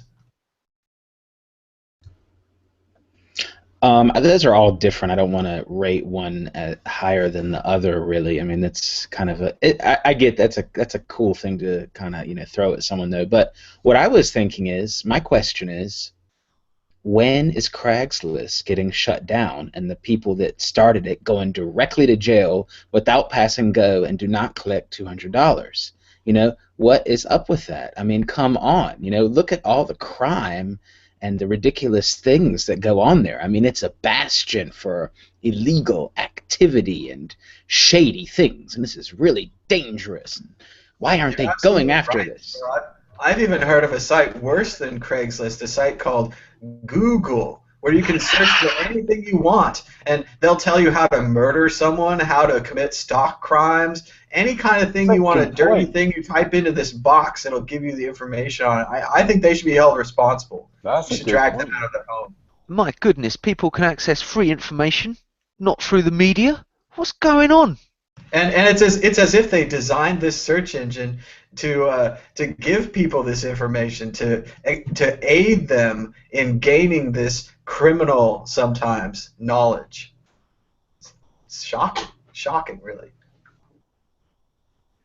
Theo, Chris, you've got to take it away, man. Well, does it have underground warrens, though? Does it have all the secret compartments that the judge mentioned, or whoever it was? They used to have Google Reader. It was pretty cool, but it's gone now. You can favorite things. You can star things and bookmark them for later. It sounds very suspicious. Okay, so what were the choices again? We got drones, bank crimes, and what was the third one? Drugs. Illegal drug market. Well, drugs. That's fine. That's, you can do what you want. I mean, the banker guys are just trying to make money. I mean, you could say they're not producing a product, okay? And the drone thing, though, the thing that is interesting about that is that, you know, you're more than ever disconnected to who you're killing. So that's the thing that's so crazy about that. It's similar to a video game, and they have even joysticks that fly these things. So, you know, this is really a whole new level of being able to kill. I mean, you can also use drones are a tool, like my favorite tool, the hammer, and can be used for good in theory. So it's not drones themselves, it's just how you use them. And currently the main way they're used is to, you know, seek and destroy and totally obliterate anything in its path, you know, with these guys, you know, sitting in front of a screen like we're, you know, with a joystick and doing it. I mean, you know. And who's responsible for the killing? The person that designed the joystick, the person that made the missile, the person that made the drone, the person flying the drone, the person ordering the drone. Well, the ordering and the operator are the most responsible. Person that designed technology is not responsible for how it's used most of the time. I'm not so sure anymore now that Ross Ulbricht, who wrote the Silk Road, is going to prison for life for writing a website. Yeah, but Thomas, you should know that it's run one rule for them and one rule for us. That makes more sense, but it's so hard to understand unwritten rules. You know, when they're not written down, I have a real problem with those. I keep running into them. Unwritten rules. Damn it, me too. They always hit me on the top of the head, you know what I mean? I've heard a lot of those drone operators, though, are bailing out. You know, some of them... I read an article in the news the other day where a guy was saying he reckons he'd killed up to 1,500 people and he thinks of them every night and stuff. You know, so it's not without some cost, you know, to one's mental and spiritual stability, you know, being the drone operator on the old game station, you know? Similar to the beginning of the classic movie War Games, where they tested the nuclear launch systems, and they found out that even their well-trained Air Force boys didn't want to kill millions of people. When it really came down to it, they wouldn't push the button. And it's only a movie, but I'd like to think that's true. And then, of course, in the movie, they let the computer control the nuclear weapons, and that was a bad idea, too. But, you know. I know that to be true because there is stories in the Cold War. Perhaps you guys know the stories, but I think there was kind of Gorbachev or something, and they were literally at a point where, you know, people were going, right, I'm going to press it, sir, and he's had to say, no, you know, don't do anything, you know, and you know, and I hope, you know, and this is why the campaign for us to get this planet out into the stars, you know, it's a long, hard haul that's going to take, you know, a good 100 years, you know, or maybe by the end of the century. But, you know, we need all the good people that can stand up and keep being good. You know, it only takes good men to not be good for bad men to succeed. a good point. And we've got some questions here, so let's go back to some questions. Bill writes, do you guys think that Ross's appeal contradicts some of the statements he made to his letter to the judge? If yes, do you think this had anything to do with the life sentence? I think the life sentence was kind of fait accompli since the trial started. This was just something that was going to happen, as sad as it is, and as personal and as real as it is. It's a person's life that's being lost here. But no, I mean, I think they did have to contradict some. They tried the Carpellis, the defense. They tried the we didn't do it. They tried the we did do it. Maybe some people think they didn't try the that's my property, you can't search my property illegal defense much. I think they pretty much tried everything they could. And the most recent letter where he was begging for forgiveness, it's kind of all you could really do at this point. They went down that road.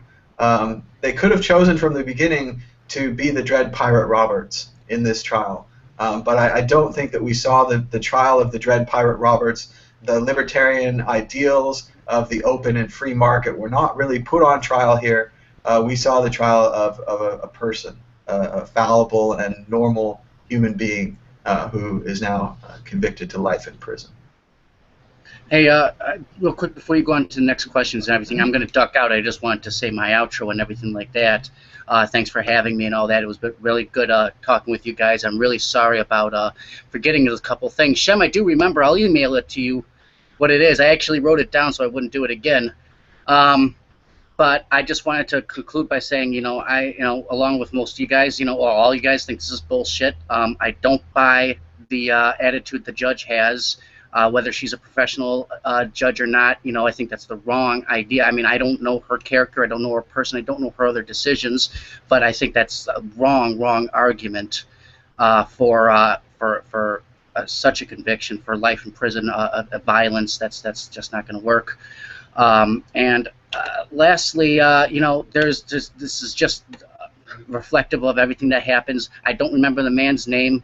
He released a report that all you had to do was go into a web browser and keep adding a number to something else, and he's in jail for shit because of open stuff right there in the public for website stuff. Craigslist. I'm very disappointed. We expected this. Shit happens. Thanks out. Very good. Thanks for joining us, Roman. It's been good having you. All right, so we're going to keep moving with some questions here. Ajaran says, anyone out there still wonder why Satoshi Nakamoto chose to remain anonymous and disappear? That's a very good point. We could be seeing a very different yet similar trial if they were trying someone for Bitcoin. Chris, what do you think about that, Satoshi? Yep, excellent point. I think he did the right thing by staying anonymous. So. All right, we're going to go back to a question from Jim F. Jim says, some say that Bitcoin's limited supply is an inherent problem that's not workable in a currency. The argument being that as the economy expands, production capacity and number of people, the demand for money will go up as well if we do not increase the 21 million Bitcoin limit. And I would just like to argue this based on the numbers. I think we can just go down more decimal places. I agree it'll get very confusing when we keep moving down decimal places, but we can do things like they've done with bits, where you put bits in at a certain point. We just start talking in bits, and then we put something below bits, and we put something below that. I think the infinite fungibility of decimals, while confusing to normal people, and include me in there too, that's where we're going from a computer and math perspective. I think we'll be fine. What do you guys think? 21 million? It's a time scale issue. So you can do that trick with the decimals, but the point is we've never seen this before. We've never seen a truly deflationary currency. And the argument in favor of a deflationary currency is that the onus should be on the entrepreneurs to produce products and services that are worth sacrificing your money for. So you can't just have an economy where people just produce shit and you pump more money into the economy just so they spend it on something. The onus should really be on the entrepreneurial capacity of individuals within that civilization to produce something of value such that it can compete with the value of money. Money should compete with products and services. That's the defense against it. I am a little bit. I also share your concern, though, and do remember that there are other currencies too. Bitcoin isn't competing for global M3 status. It's not trying to be the global reserve currency. So it's not as if people won't be able to go into other currencies as well. So I'm a little bit concerned about it, but not too much. Very good. We've also got a follow-up from Jimmy. Says, does the decimal place reduction not unfairly reward people for already having Bitcoin? I'm not sure about unfairly, because they were first, and they did take an incredible risk. I mean, I didn't buy Bitcoin early. I could have. Other people did buy Bitcoin early. They took that risk. They deserve some reward for that risk. But we do risk a new group of kind of computer geek elites rising up. Now, personally, I think they'd be better than the old elites, but that's a judgment call and may change over time. It is something to look out for. I'm not sure how you solve it. It is a bit of a people that got in early will be rewarded. I don't know what else to say. Maybe get a Bitcoin now, hold on to it for later. I'm not sure. That might not be good advice. But what do you guys think? Is it unfair? Are the computer geek It depends how quick, it depends how suddenly, and it depends how much information everyone is exposed to at about the same time. I think it's fair to say that now pretty much everyone knows about Bitcoin. If they've had 2 years to buy in, and after all this time they chose not to buy in, and then it ends up going up, I don't think you can really say that they were, disadvantaged fairly. In hindsight, probably what you should do is, before launching the currency, lay out all the rules and give it at least a year or 2 years for everyone on the planet to be made aware of it first. But none of these things are perfect, because we live in a world of physics and space-time, and things are scarce, and so it's the first into the door. The point is, can you come up with a series of rules that everyone is going to agree to settle on, that people are not going to descend into violence over, or they're not just going to fork it and create a whole number of other clones of the coin, and thus devaluing the whole industry as a whole. Moving on, we've got a statement here by Ty. Ty says, safety is an illusion that the U.S. government must maintain to keep its financial and military machine moving forward. Good statement. Let's see what else we've got here. Going back to the questions, John says, Ross cannot win. He is only there to defend himself. His time in jail, lost coins, and all the time spent in his defense cannot be regained. All he can try to do is damage, limitation, and that's what's going on now. So yeah, Ross is trying to limit the damages. He's trying to reduce the harms that he's caused, and yeah, he's definitely caught in a spider web trap of a system he can't get out. There's no way. So we've got a couple more. Let's see. Ty has a question. He says, what do you think it's going to take for the American people to accept the realities of the real world and achieve change in this land of the free? So this is obviously a big question, so we're going to put our big question hats on. What do you guys think? Any volunteers for the big question? Crisis. Total crisis and dismay. You know, remember that bubble chart where the price goes up and everyone is excited, and then I think there's some like disbelief, and I forgot the names of all the levels, but there's a level like anger, and that was kind of like the 160 level. And then there's like another one like total dismay and utter disbelief and whatever. It's going to have to be, I don't think a lot of people are going to get it until they have to. We've seen a lot of the zombie preparedness type movies, maybe preparing people for this new reality, post-apocalyptic civilizations. Chris, go ahead. You got the chart. Yeah, so Theo is basically saying that we will need to be taken to the brink. And it's something that also Martin Heidegger, one of my favorite philosophers, also said. And the first stage is denial, then you get return to normal, in quotes, and then you get fear, capitulation, despair. So yeah, that is what I think Theo is referring to. Well said, I agree. And after all that, we're going to the moon. Moon! Let's see what else we've got here. Obsidian Chow says, I've been researching the markets for 5 years now and haven't seen a market that promoted both. They're both very different audiences. Definitely a legitimate concern considering the deep web as a whole, but dark net marketplaces aren't spreading CP. I'm not sure. Copyright? Proliferation? I'm not sure what CP is in this category. So, Any idea on that question? I'm not sure what he's talking about. It was from a fur. Let's see. We'll move on to some other questions. Here's one. Steve Douglas writes, Snowden and Applebaum, etc. showed us PGP and OTR has no decrypt available, but the current UK discussion is seeming to indicate that they wish to be able to decrypt everything.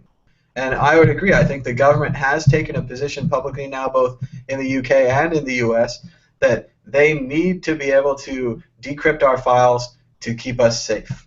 Will this keep us safe? What do you guys think? Chris? Theo? No, and it's not practical and it's not enforceable. How are you going to stop people from downloading the software and just doing it? Yeah, how are you going to stop kids from making their own little codes? I mean, that's also a code, and that's also a type of encryption. You're just not going to be able to do that. I mean, are you going to make Pig Latin illegal or whatever? You know, this is just totally ridiculous. And, you know, but we should all be happy that they're protecting us from the terrorists. Do you feel better?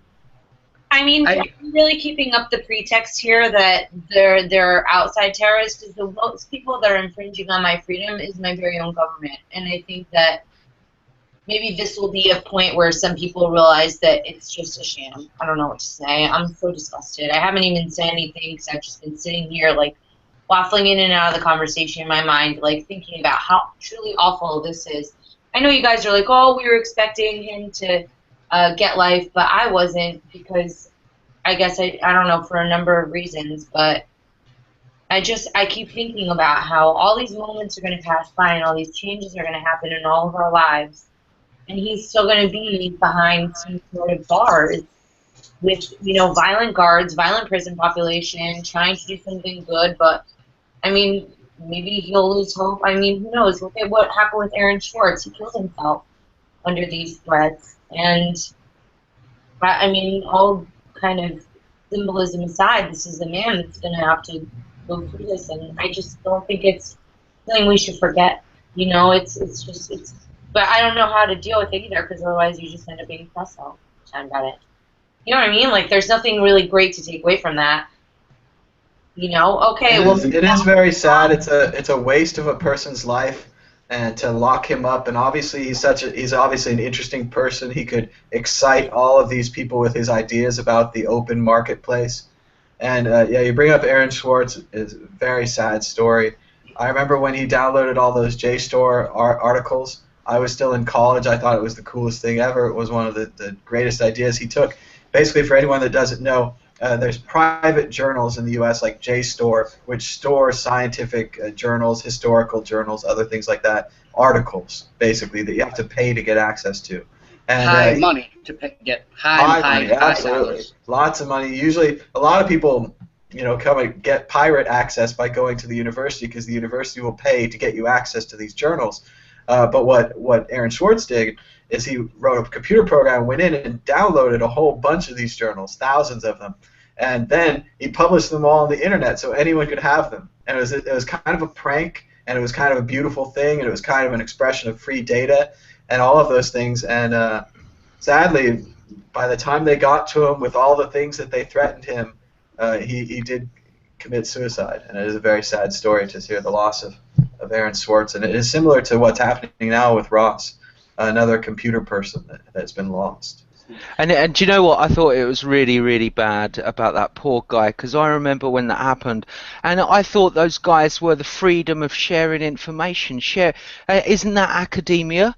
You know, I was doing a PhD years ago, and I always was by the principle of free information. If I would have been that man's lecturer, I would have said, no, man, we don't put a court case on that guy. And the guy killed himself. You know, it was a terrible...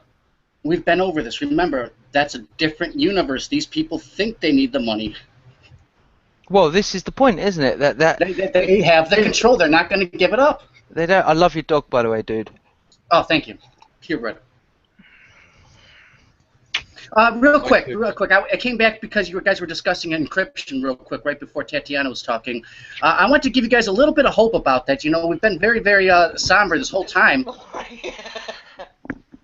We've been kind of somber this whole time, but one thing that is a light on this encryption thing is if you guys, I suggest you all watch it. It's a couple hours long, but if you YouTube the It was just this month, so I think it was about 2 weeks old. So go in that time frame this month on YouTube. There's the oversight committee talking about the encryption. They're talking to the officials of the FBI and some other law enforcement agencies, and they're tearing them apart. I mean, they made them look stupid for wanting them to have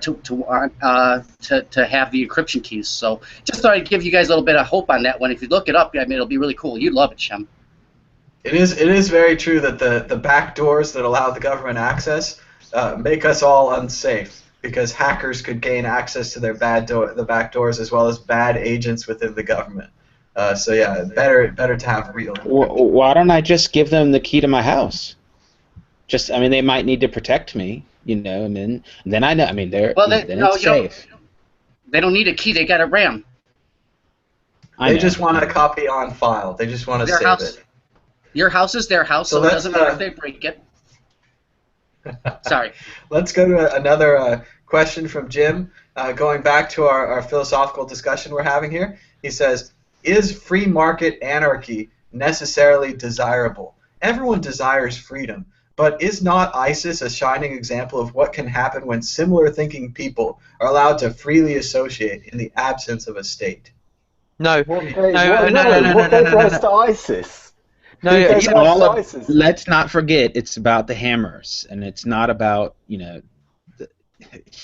I don't know what to think about that comment, to be honest. I think you can't make an omelet without breaking some eggs, right? We're really only the freedom argument. All this goes back to this, ISIS are not anarchists. Yeah, they're not anarchists. They're really not. They're political Islam, man. And it's Wahhabism. It isn't even all of Muslim. It's a certain strand, a flavour, that's exported by the Saudis. And Saudi Arabia, a few years back, made the conscious decision that they wanted to be a global superpower. And over the years, they've been funding, selling, exporting their notion of jihad, which is a form of Wahhabism. And it's fucking backwards, man. It's like Protestants trying to kill, Catholics and or Jesuits the original Christians, before Christianity branched off into different flavors. And I would say, what was the word he used? Something anarchism. What is that, guys? Just quickly say what was the word he used? It was about free market anarchism, but he's kind of tying. What's free market anarchism, first of all? Well, anarchism is just no laws, no freedom, no rules, but it's more like individual laws, individual rules. So, what would free market capitalism be, guys? We've never seen it before. I mean, capitalism is different than anarchy. Capitalism is, I don't know. No. Sorry. What's free market anarchism? Sorry, that's what I mean. Chaos and destruction. No, I'm just joking. It just means that you can buy and sell stuff to whoever you want, and there's no overlord telling you can't buy and sell something, even if it's a defective hammer or crack or I don't know what. I mean, theoretically, that's allowed, and the market would dictate if that is, needed, if there's a demand for that or not.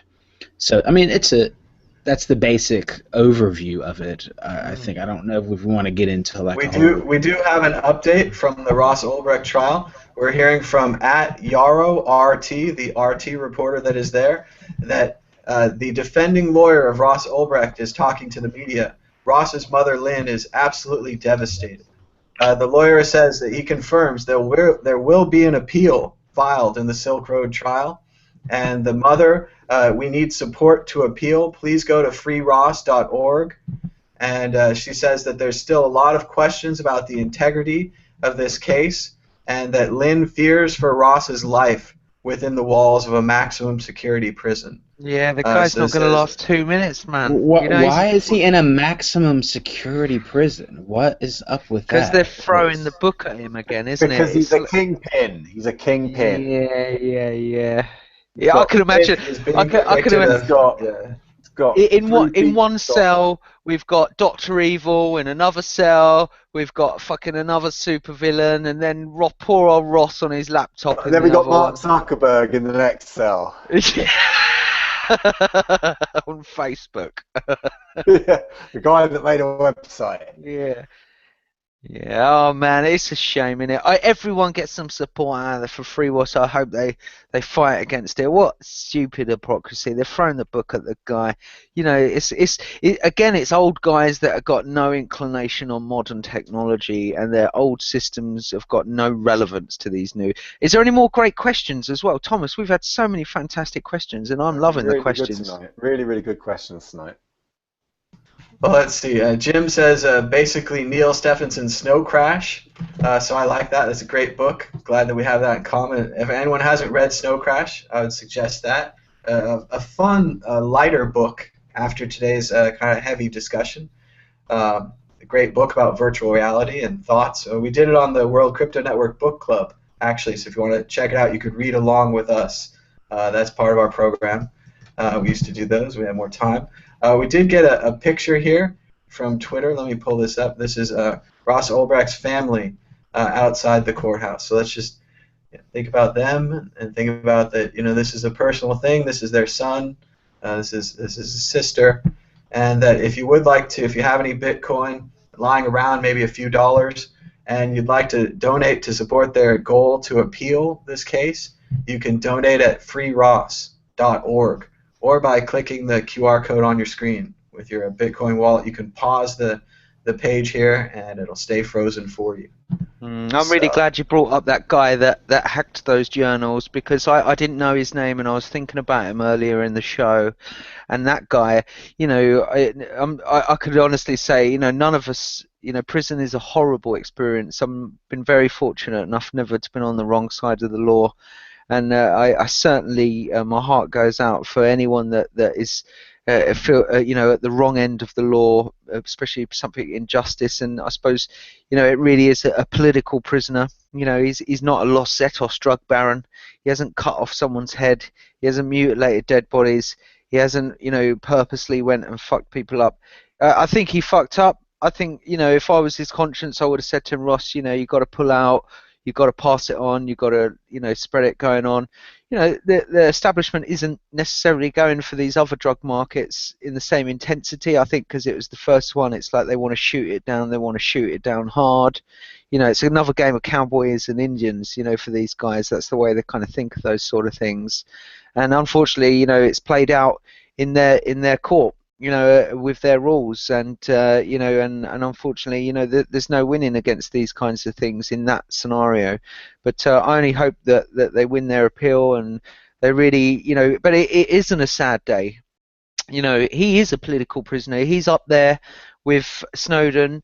He's up there with Assange. He's up there with other people that are technologists that have, you know, and freed the information, given us choice. You know, every man's you know, every man their own religion. So it's great shame, great shame. See, I'm frowning. Well, See, it's shame. As we're nearing the end of our program here, I thought I'd play a little bit of Tatiana's song. See if I can get the audio working here. This is a song, a tribute to the Silk Road, to Ross Ulbricht. Skip ahead to where it starts. There was a man who did the unspoken. He looked for freedom from the violence.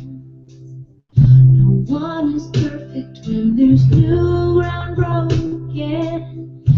Unless it's stayed in someone else's. He had a dream of harmony as you wish to live out your own. We cannot stand for this, cannot have you fall alone. The Silk Road.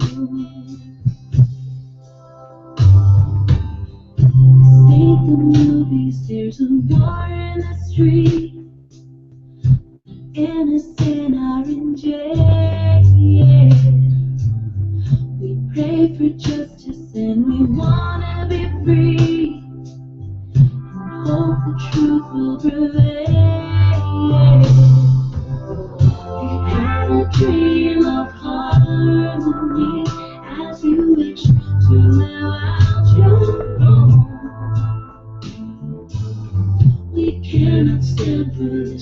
not every fall. Oh no, the Silk Road.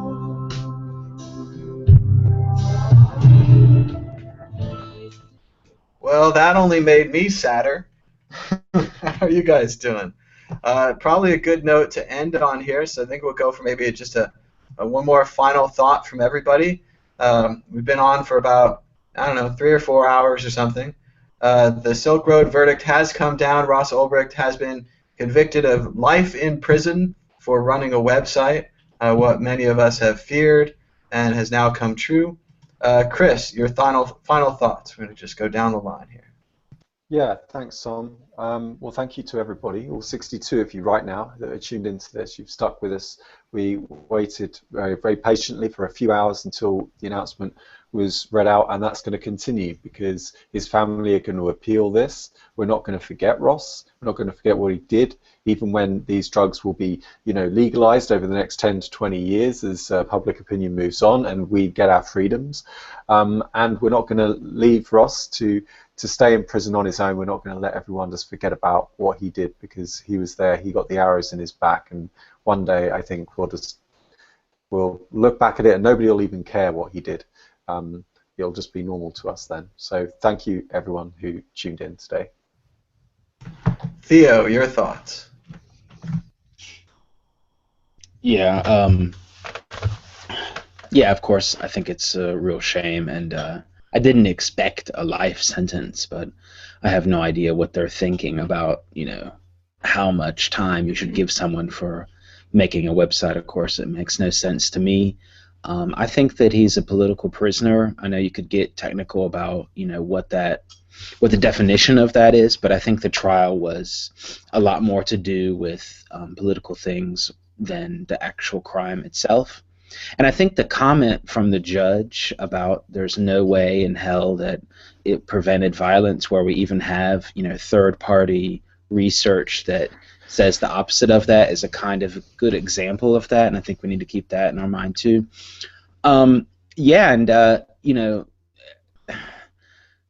This is just an example of, when people want the government to do something like fix the road, it takes forever. But when you make a website that cuts the middleman out, where someone like the government might be somehow involved, then they're very efficient in acting. Good points. Roman, your final thoughts? Shame I went right after Theo. I was pretty much going to say almost what he said. It's a shame. I'm feeling, as an American, I'm feeling kind of what's the word? Disgraced. If I'm part of the system, is just as much as being a citizen, just as much a part as a judge is, and a lawyer, and a prosecutor, and a defense attorney. I think this should have went a different way. I think we all agree with that, and it's not something I'm gonna forget. Along with the fact that I haven't forgot Aaron Schwartz either. I haven't forgot countless. I don't know if you want to call it a martyr, if that fits the definition, but people who have suffered. Larry Flint said it. Why do I have to keep going to jail to protect your freedoms? I'm just really disappointed. I don't want to live on this planet anymore. Well, it's not that bad, but some good points, Roman. We're going to turn it around. There's a lot of good people out there. It's not that bad. Tatiana, do you have any final thoughts? There's a beautiful song there. Played a little bit of. Thank you. You actually very good. Bridge where it's thank you guys. It's uplifting in the bridge. The bridge is where it's like it's going to be all right, but anyway, I'm really upset about this. I don't really think it's going to be something that any of us can really process the impact of for a while. I agree that there's, the hope in the appeal, but at the end of the day, this is a sad day for justice, a sad day for people. And I don't know. I'm going to have Lynn Ulbricht on my show on Monday at liberty.me, so that'll be on YouTube. So yeah, I guess we'll be talking. I don't know. I don't know if we're gonna cancel it or not, but I can't imagine how she must be feeling right now. But they made enemies today because people are now going to be more I don't know. They're gonna the veil has been lifted more, so I think that people are going to maybe really have a clear picture of who their enemies can be. You know, not in all cases because the government, but we've got some serious problems here, and hopefully there will be other causes that can join on with this, because I don't think that this is just about the drug war, but there are a lot of other people that find some similarities in their situations to this one. So thanks everybody for being together today. I think that was really good and really helpful. And I hope I'll see you guys soon. Hey, Tatiana, just real quick, if you look on Twitter, I'm sure you're following it. There's a lot of donations for Rob right now, so I thought I'd lift your spirits a little bit.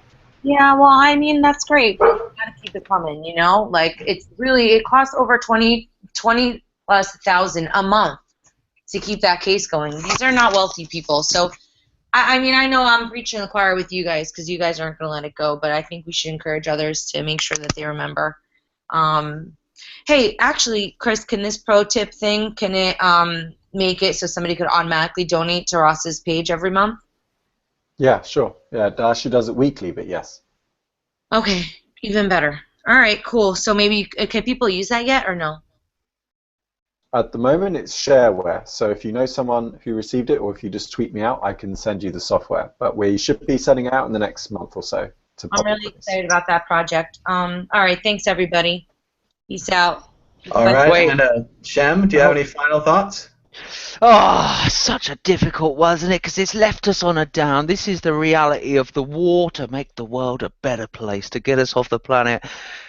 Ross is going to be imprinted in there, along with Schwarz, Assange, and the other, political prisoners fighting our names for the time. They're the end of the wedge.